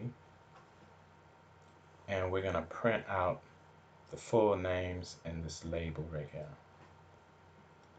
So LBL. You see I'm naming it now. The reason I'm naming it because I'm gonna program something to come to this, which is the names. Label output. As you can see, I did the camel case notation. First letter in each word is capitalized. Now I'm gonna remove the name, and then so it won't disappear on me, which it just did. I'm gonna go up here and I'm gonna say border style, and I'm gonna put fix single. So now I can see something here, and if I go back to this, let me open it up. Auto size, put false. See, now it opens. So I'm gonna open that up a little more and put that there. Bam. Okay, so if we ran this program, this is what you're gonna see.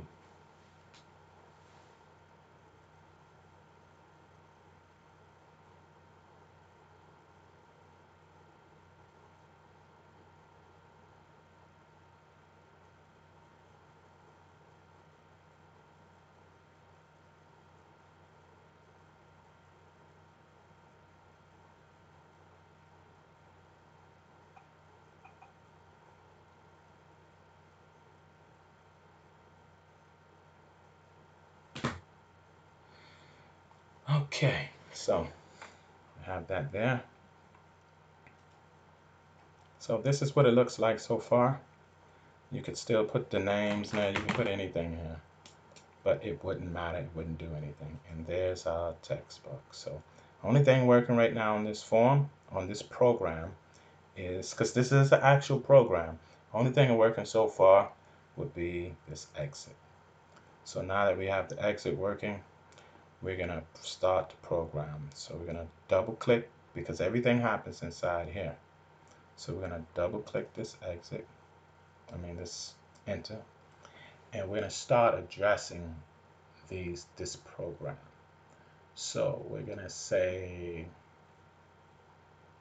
we're gonna use strings because these are names. String, we're gonna call it first name.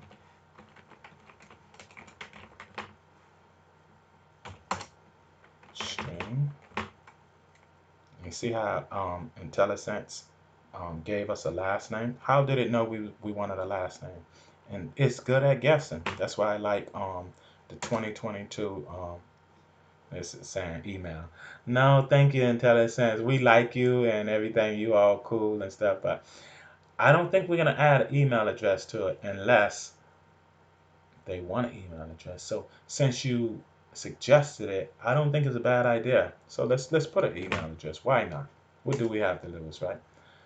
But yeah, look at Intellisense. It's trying. You see, put first name again, and it don't know I already have first name up there. So no, we don't want first name. But thanks for trying.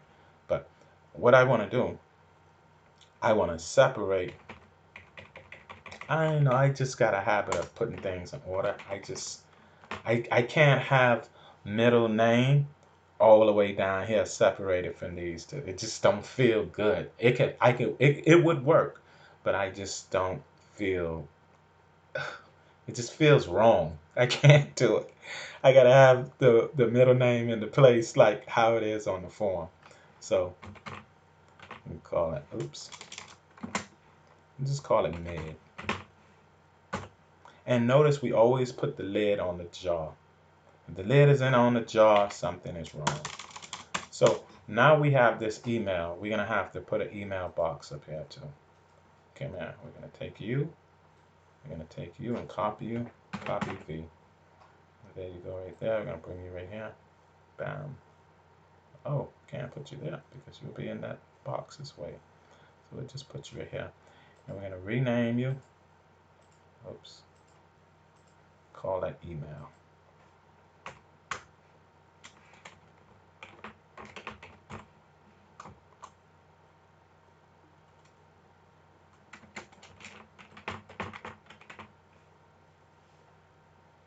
Email address. And we're gonna call that also email address.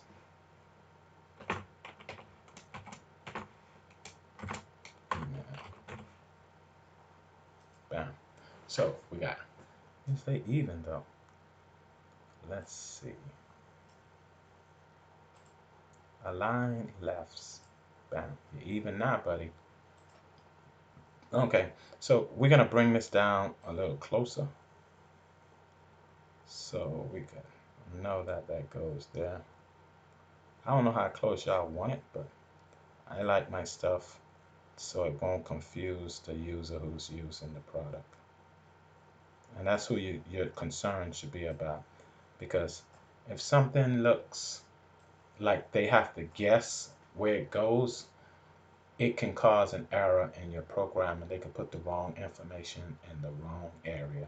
And that's something that you don't want in your programming.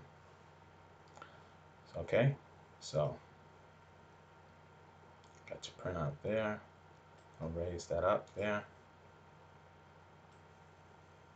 Make that bigger for looks sake.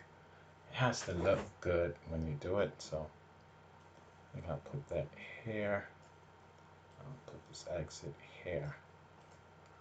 And so we just have it all squared out. I like everything to be squared out and even. And you see how we have this box longer than this box? We're going to make that even also. And now we have a complete square. And that looks good. So I'm just going to make sure they all have the even amount of width and length. And so we're going to go to make same size and we're going to say both. Okay, so now they're actually even.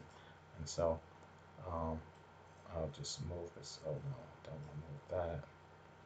I think this could pass. This is just too much space. I don't like it, but I'll leave it anyway.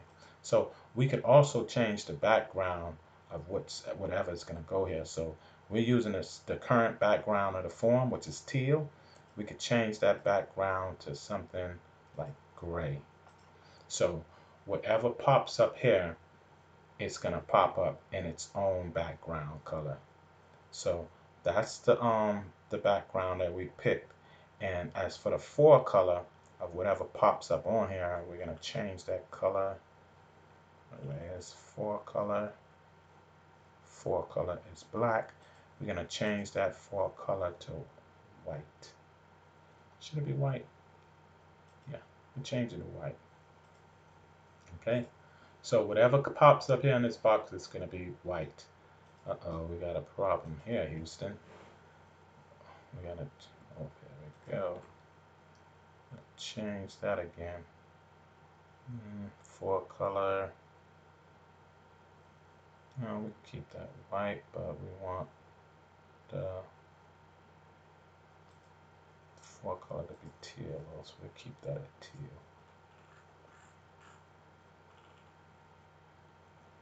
Where's the teal?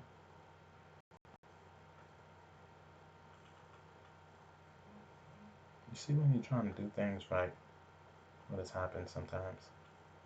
Now I gotta search for the color teal. I don't think that's righteous.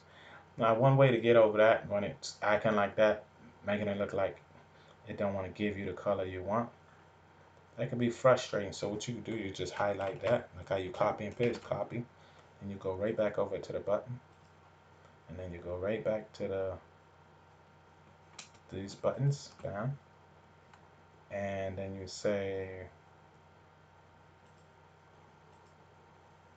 bam, watch this, stop tripping, give me what I want, bam.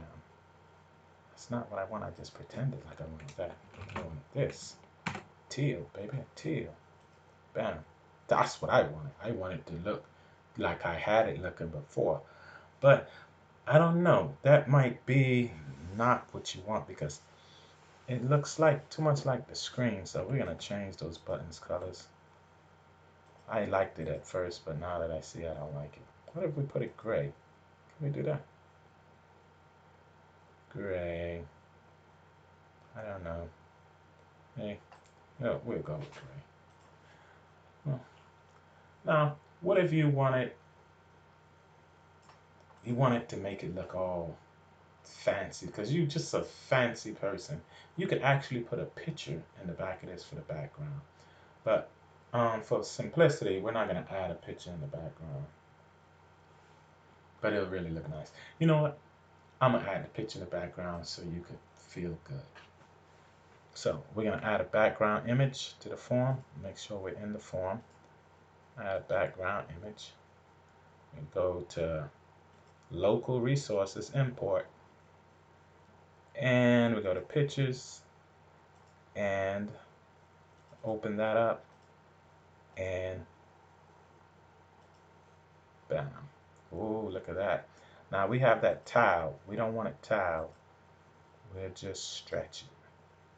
And this is what your program look like so far. We'll run it.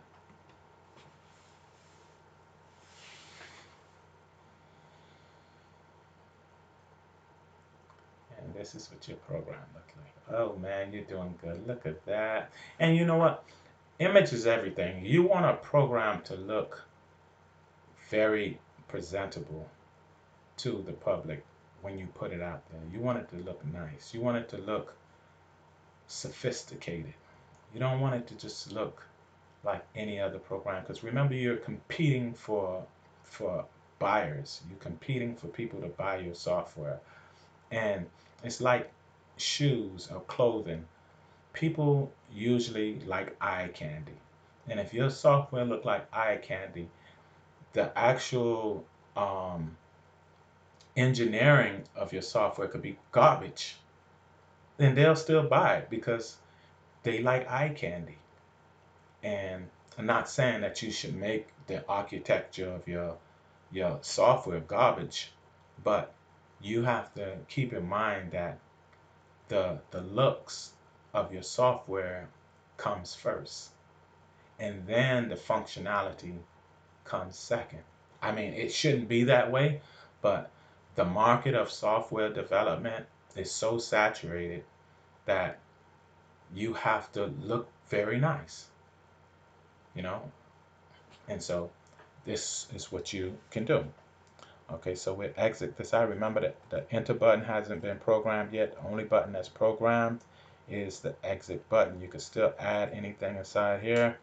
Bam, bam. Oops, bam, bam.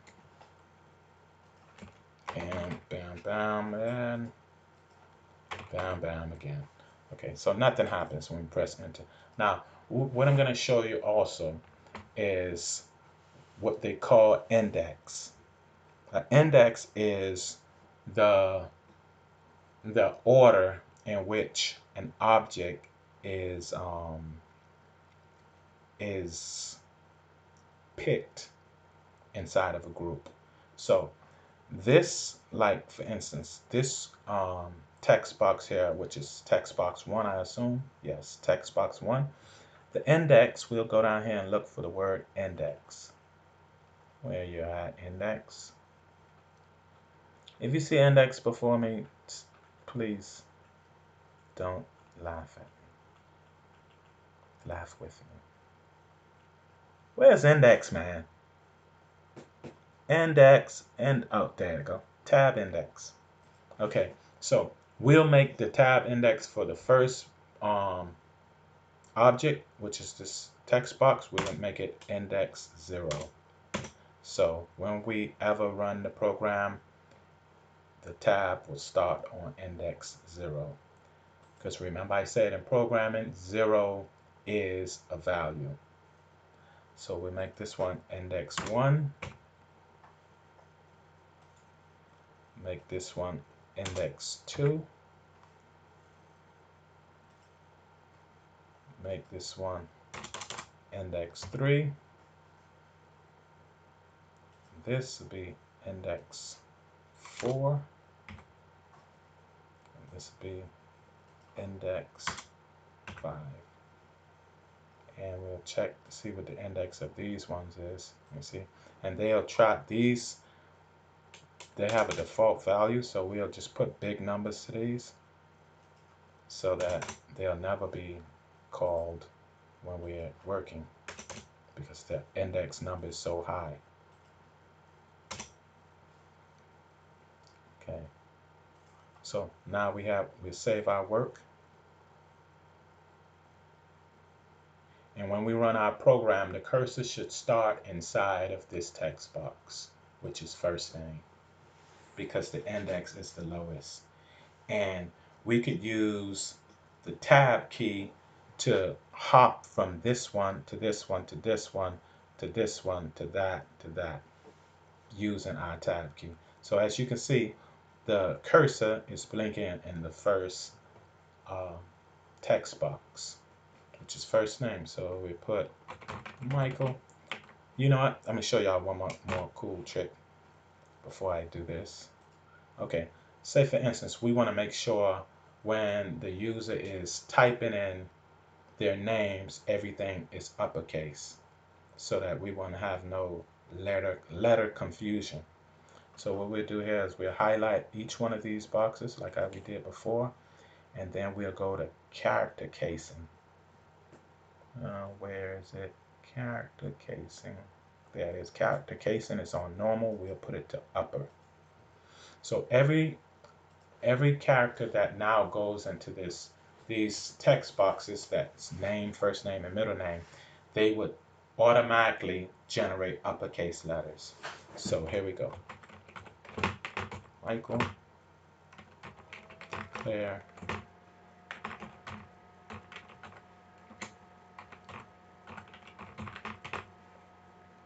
okay, and then I've been using tabs straight through to get to each one of these boxes. And then email address,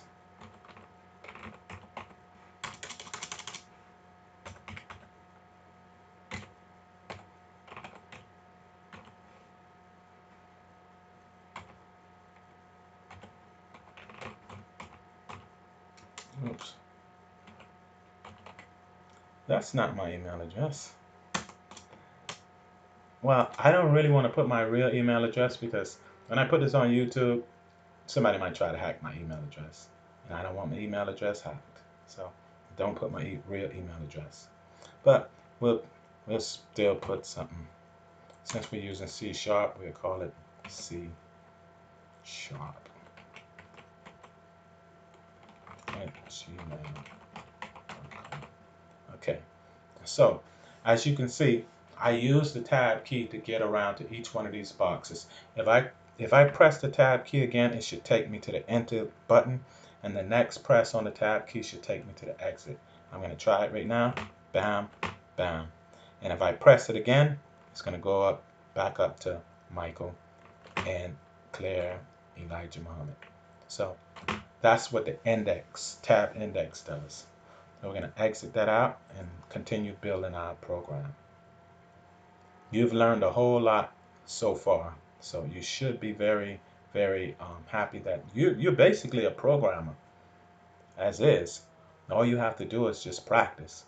So in order to get the values inside of each one of these text boxes, what we're going to do is we're going to program this enter button, which is going to get the values from these and put it inside of this label, which we have created to be a display label. So we're going to double click there. And remember, we named our values, our variables, and all of them are strings. So we have first name, string first name, last name, middle name, email address. Okay, now we're going to say, oh, we can do that early. We can name them, and at the same time, we can say what we want to go in them. So we'll say equals. Remember, we did the equals in the console when we was doing the hello world and that other programming. It's the same concept here. So now, because we have text boxes, we need the names of those text boxes because we did name them. So we go right back here to this form and find out what's the first text box name that we named. And we click on the form and we go over here to the properties, scroll up, and that one name is text box 1. So we'll highlight that, copy that, go back to our console and paste that in, and then put the word text behind it. Intellisense, you would usually put it there if you used it once, but it didn't, so that's okay. So that now, whatever we put inside text box 1, it's going to go inside of the variable called first name. Okay, and we do the same thing for the rest of the boxes. So we go here and get the name of last name, scroll up to the top, highlight, copy, go back, says it equals, bam, dot text.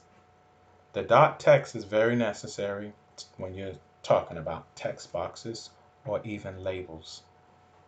So we go to the next one, get the name, because we're addressing these objects, these text box objects.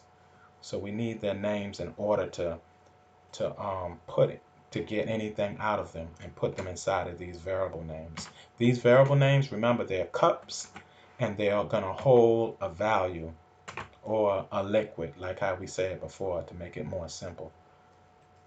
Maybe I go to email address, highlight that, copy that, take it back over here to the console, say it equals email text. Okay, so now whenever we put values, which the name, last name, middle name, email address, whenever we type those values into these objects, these text box objects, those values are going to go inside of these variables: first name, last name, middle name, and email address. Okay, so now we want those values, when we click on this enter button, to pop up in order on this display screen. So we need the name of this display screen just like we needed the name of the text boxes. So we go back to the console and make another variable. Oh, let me see.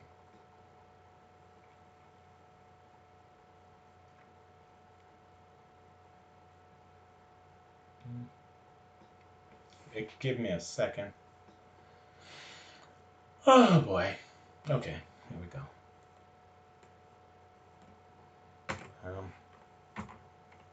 Text equals.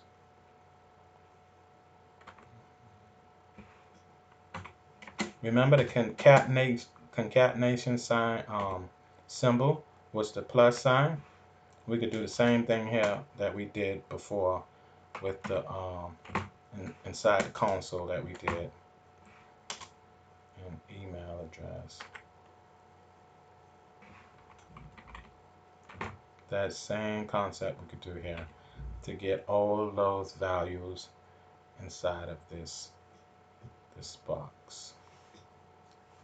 Okay, so we're going to try to run the program and see what happens.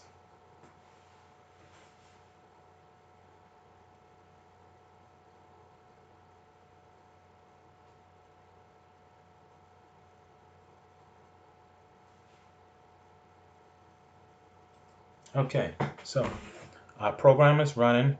As you can see, the cursor popped up. I don't even have to put the mouse cursor inside of this box. It automatically puts the focus here. So here we go. Michael.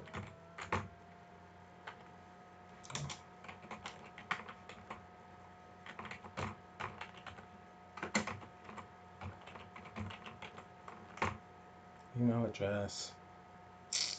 Boy.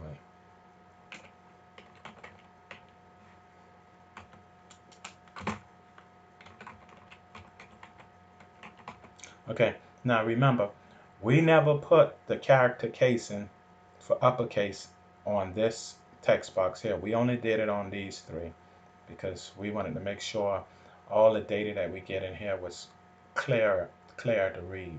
Okay, so now when we click enter, all of that is in one line, in which we do not want. We want the space and we want it to skip lines. But we can see the printout here for sure. Okay, so we're gonna need space. So remember I said that these those quotation marks, yes, they are quotation marks. Remember I was telling you that we need them to make space whenever we're making space. So that's what you see there.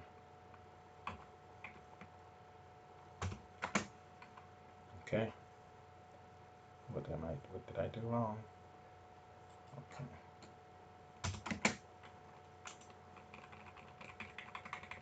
Okay. Now we should get some space in between the output.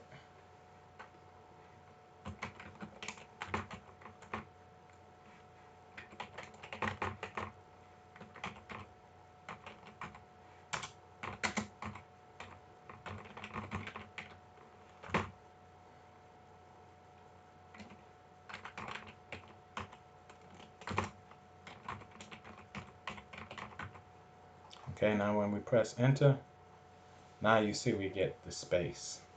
Okay, so it's okay for us to have the first name, last name, and middle name on one row, but we don't want the email address on the same row as the first name, last name, and middle name. So what we can do, we can go down here and call the label object again. And I believe I pasted in, yep, so I can just do like that. And there are more than one way to skin a cat in programming. If you forget one method of doing something, you can always remember or look for the other way that it can be done. And you could get the same output usually. Okay, so now when I run this program again, it should give me the output on a different line for the email address.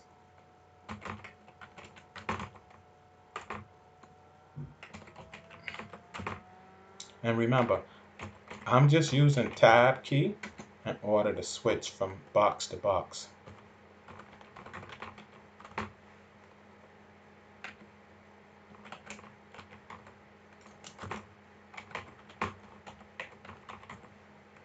And then press enter. Where is my stuff? Oh, okay. I know what happened.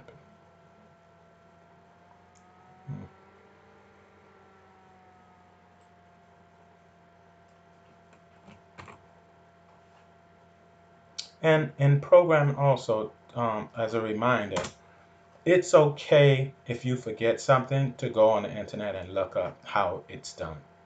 It's okay. Programmers do it all the time. So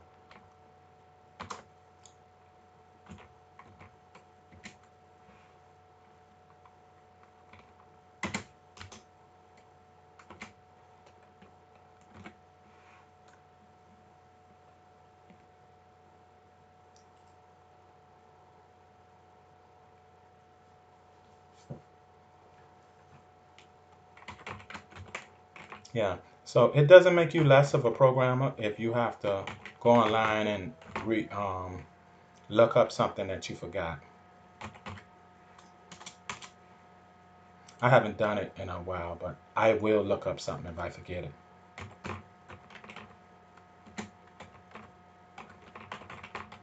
And all programmers do it.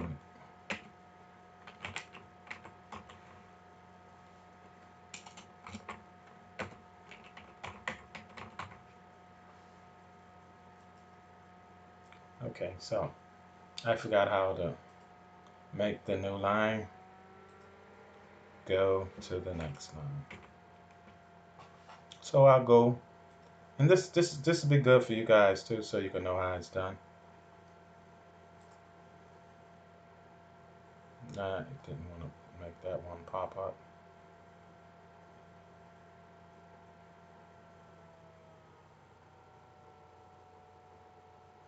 Oh, it's gonna take forever, eh? How nice.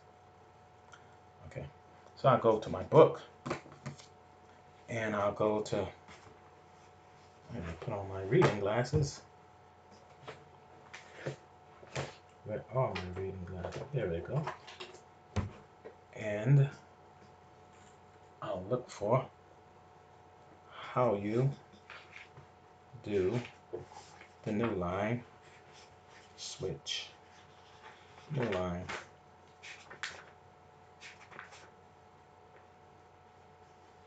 New line.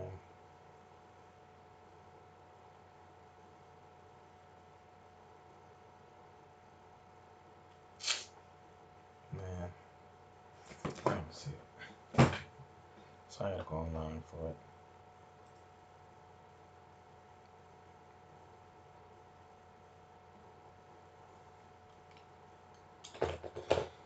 So far, you have come a very long way.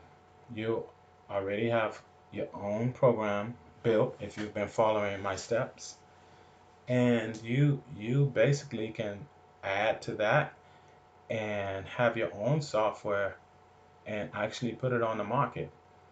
Remember, software is something that you can build one time and sell many times. There's no limit to how many times you can sell the same software that you built just one time.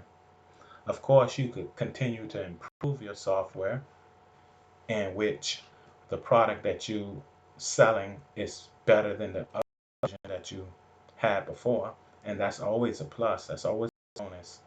So yeah, build once, sell many times, and that's why a lot of programmers see programming as a superpower because only once in history that you can actually build something from nothing.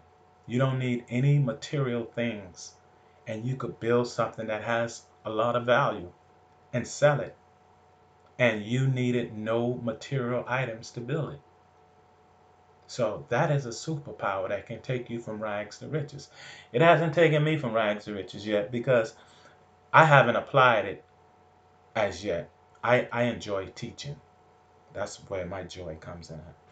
But if I had enough time to myself, I could build something and sell it. Sorry about the high octave pitch just now, because I'm still sleepy. I think I'm sleepy. I ain't sure, but I'm energized because you're learning how to program in one day, and that's something that usually take most people a degree in a university, not a college, a university, and you guys are learning it in one day. So you should tilt your hat to yourself. You're doing very well. So I forgot how to do the switch statement for the C.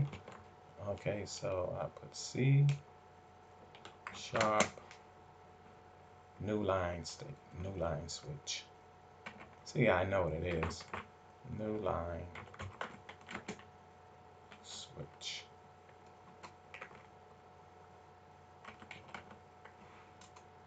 We didn't call it a switch. New lines. New line. See, I had it right, but it wouldn't. You see, I had it right in my code, but it wouldn't run that way. So I could always go online and okay. So, and when I have issues with my this is not it. When I have issues with my code, I usually go to a website by the name of oh, I forgot the name of it because I can't remember right now. Stack Overflow. That's the one I go to. The first one right here. So, as you can see, I have it right, but for some reason, it's not allowing me to use the switch. I wonder, do I need to surround it with these braces? Let me see. Let's try it. Never hurt to try. So I'm going to surround it in braces and see what happens. Come on. Come on.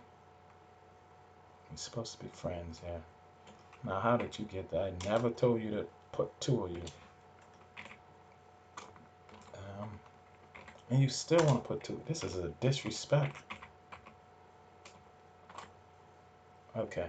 Now, let's see if that works. Which I've never done it like that before. Ever. So I don't think this is going to work. But the compiler is not complaining. But just because the compiler isn't complaining, that doesn't mean that I don't have a logical error. There are two types of errors in programming. There's a logical one, and then there's a syntax one. The syntax error is easier to solve than the logical one. This error that I'm having right now would be a logical one because the logic code is is is there, but it's wrong, but it's right to the compiler. The compiler doesn't have a problem with it, but the output I'm not going to get the output that I want.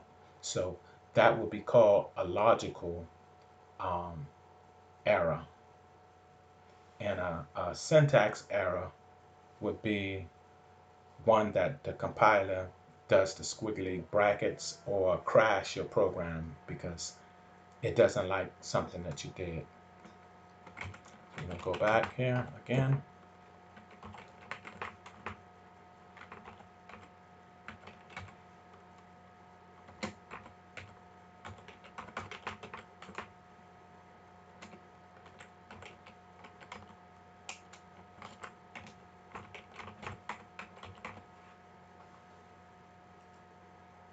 And that is garbage. See? Sometimes your code may want to disrespect you in front of all these good people. And sometimes you have to turn the other cheek. Now I'm just typing anything. Isn't that horrible? This is not right. You're dissing me in front of my friends. Okay, so it's obvious that I'm not going to get what I want. Boy. It works well in the console. I don't know why the new line isn't working here. Because obviously I did the new line right. / new line. Hold on. Did I do that? / yeah, / n. Let's go to Stack Overflow.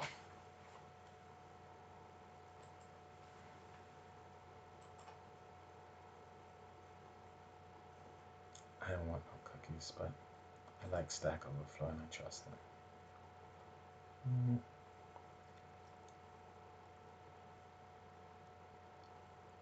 This is really sucks.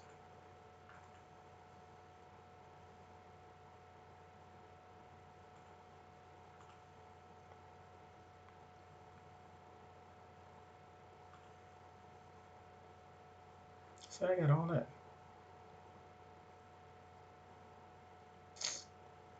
You just want to embarrass me, that's all. Little dog. I know I'm not supposed. Hold up. What's going on there? Damn it, hold up. Did I see what I just see? That's a backslash and what I got. I got a what slash.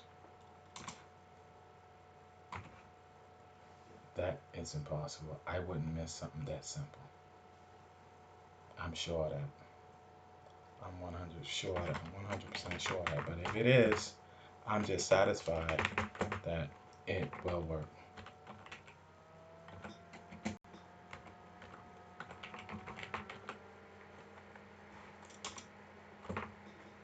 And I'm getting tired.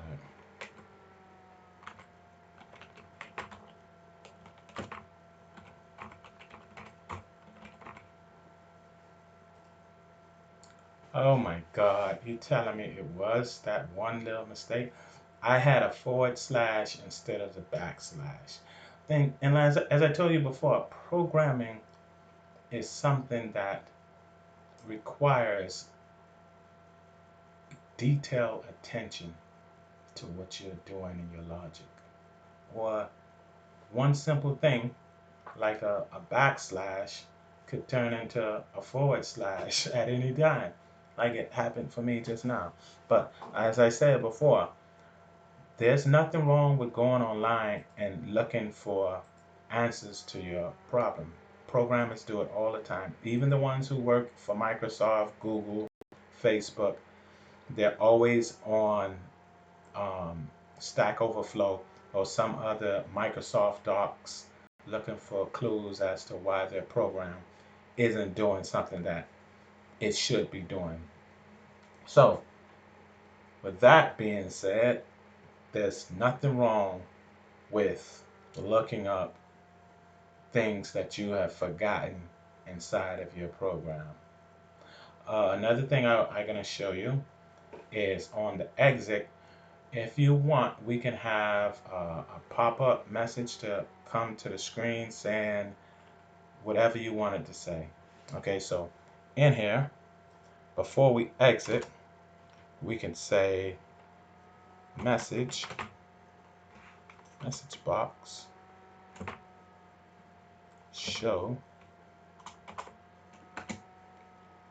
Let me see, show. Thank you for buying our software.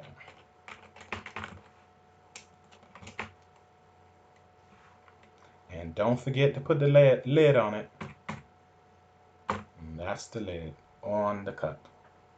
So now, when we close our program, we could have a sweet message box pop up telling us, hey, thank you for buying our software. Or it can say whatever you can dream of having it say.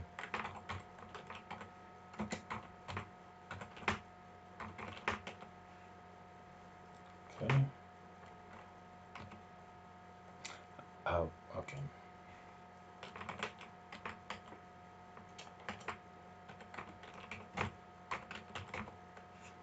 Okay. Bam. And there we got the email address on a new line. And we have the name here the way we want it. And then when we press, if we press enter again, what do you think will happen? Nothing. We press enter, and there we have our pop-up box. Thank you for buying our new software. Click there, bam, the program exits. So, you have become a programmer in one day. And just like all programmers, it takes practice, practice, practice. You build on what you've learned.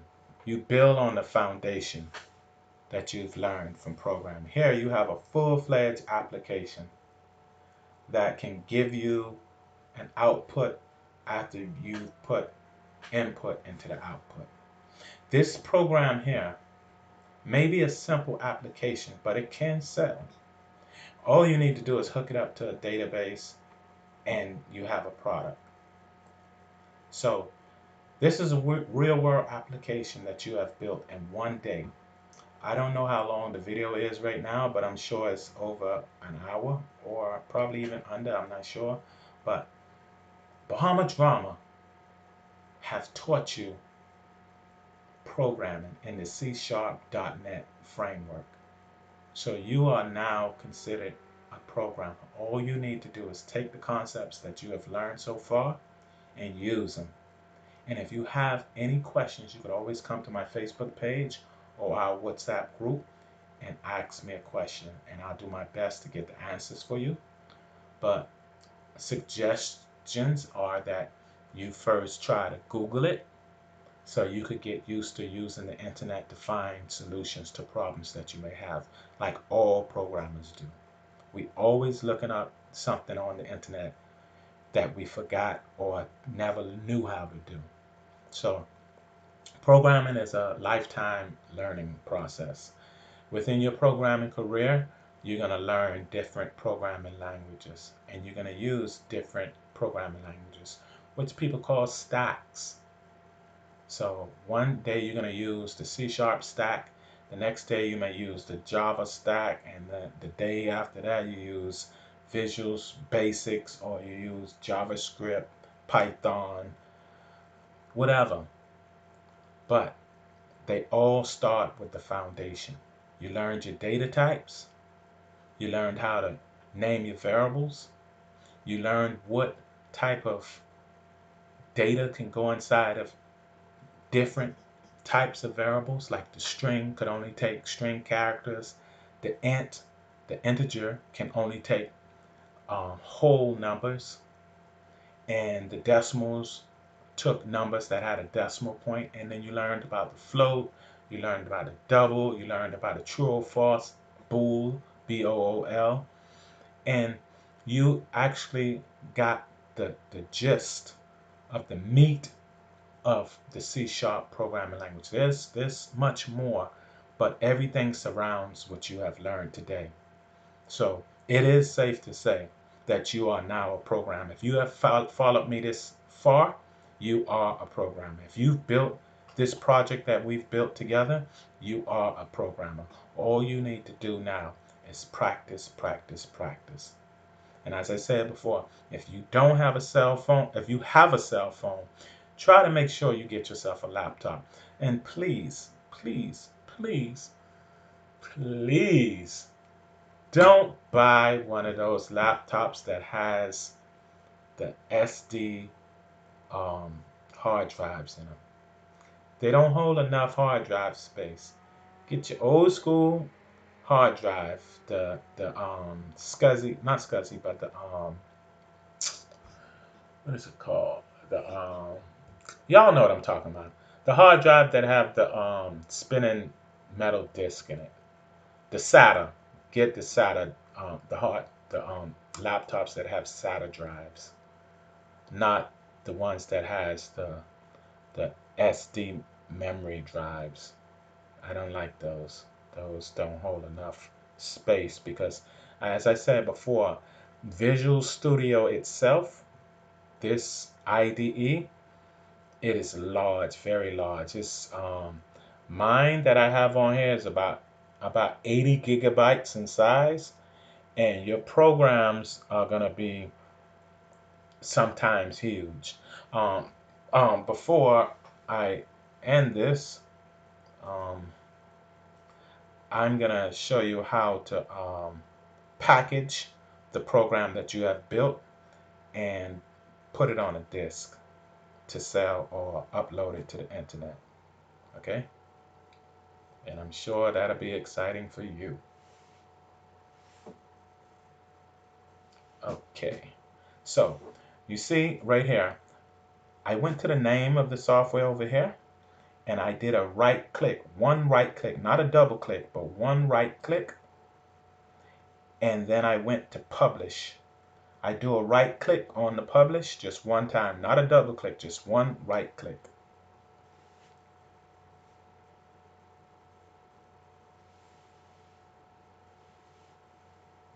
And then you're going to pick a spot on your hard drive where you want to publish your work to. So in this case, we're going to pick, I'm going to create a folder, and I'm going to put it in that folder. And then you could always copy that folder, the contents of that folder, onto a disk or a USB memory drive. So I'm created a new folder, and I'm gonna call it employee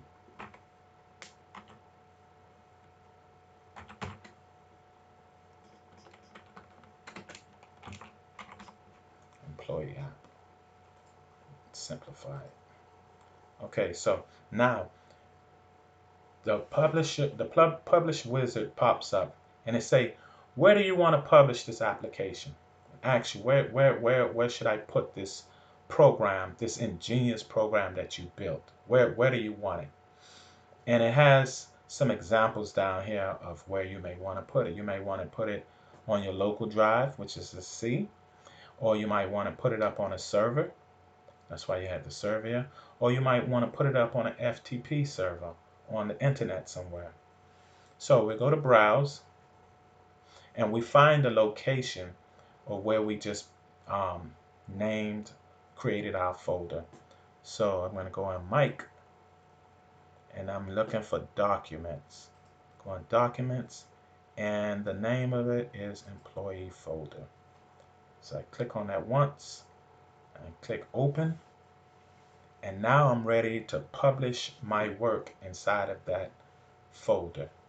So now I click next, and I tell the program, it asks you how will you users install this application, and you want them to be able to install it from a CD drive, CD-ROM drive, or to a website, in which if it's to a website, you would need to put the details of the website inside of here. And another UNC path is for a server, if it's going up on a server. But in this case, we're going to want to be able to install it from a CD that you can share with your friends. Okay, so we're going to click next, and we have already chosen the path. Application will not check for updates. It asking you, do you want to update this software? Where will this application check for updates? And if your software that you built will be, you will be building on it, making it better, you're going to put a path here of where that application will look for updates to the current version number that you have created today. But as this being a test, we're just going to leave it at its default. Click next, and then finish. Give it a little time, and your application will be inside of that folder. As you can see right here to the bottom, you see something happening right here. You see that arrow sign with a down arrow. That means that it's compiling that's this software that we built, and it's putting it in a form in which it can be installed on any Windows computer, Linux computer, or I don't think Mac computer, but definitely Linux and Windows computers. Okay, and there we have it. We have our application right here. It's in the employees folder. Now I'm going to close the project that we created and show you something. So we're going to save it first. Close solution.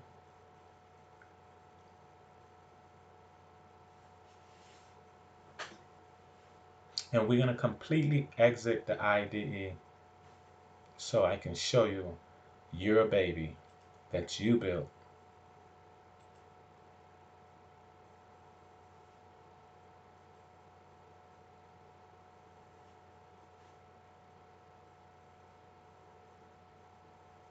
Okay, so we're going to go back to the folder, and we're going to install what we just built. I'm going to let you see it. It's so beautiful when you do it the first time. Don't worry about my Android. He doesn't bite. Not yet, at least.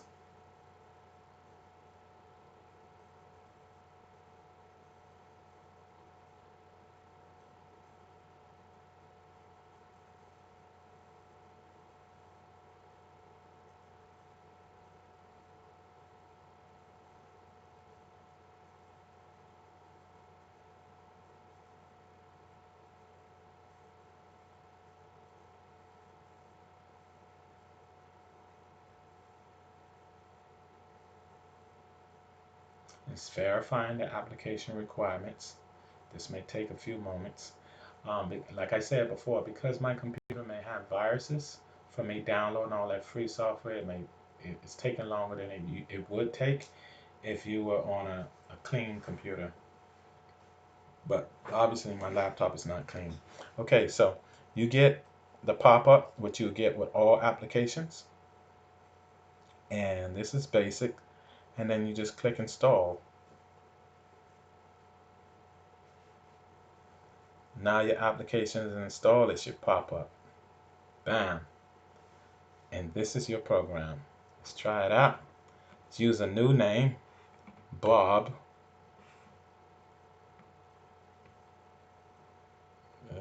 Give my computer a little time. My computer is, like I said before, my computer isn't well. Computer, you breathe now. You see the cursor at stop. So we're gonna start up. We're gonna say Bob Hope. I think that was actually a person name before. And we're gonna say his middle name is just H. Email address, Bob Hope at gmail.com. Click enter, and then you got your Bob Hope and his email address. Isn't that nice? You have created your own software today. You have become a computer programmer in one day. You see? See how God has worked? You didn't even have to go to school for it. Now all you need to do is go over this program that you built today. Go over the basics that we learned today and build your own variable names and do different things with your variables. And whatever you have, you forget, you could always probably message me in our group, our WhatsApp group, or you can go to the Facebook, or you could go on the internet, go to Stack Overflow or Google it, Microsoft Docs. Programming only takes practice. That's all you have to do is practice. Um, my name is Michael Clare. I run the Facebook page Bahama Drama, and I would like to thank you for viewing, and I hope that this video has been informative to you, and I hope that I have created a new computer programmer. Have a great and blessed day. Goodbye.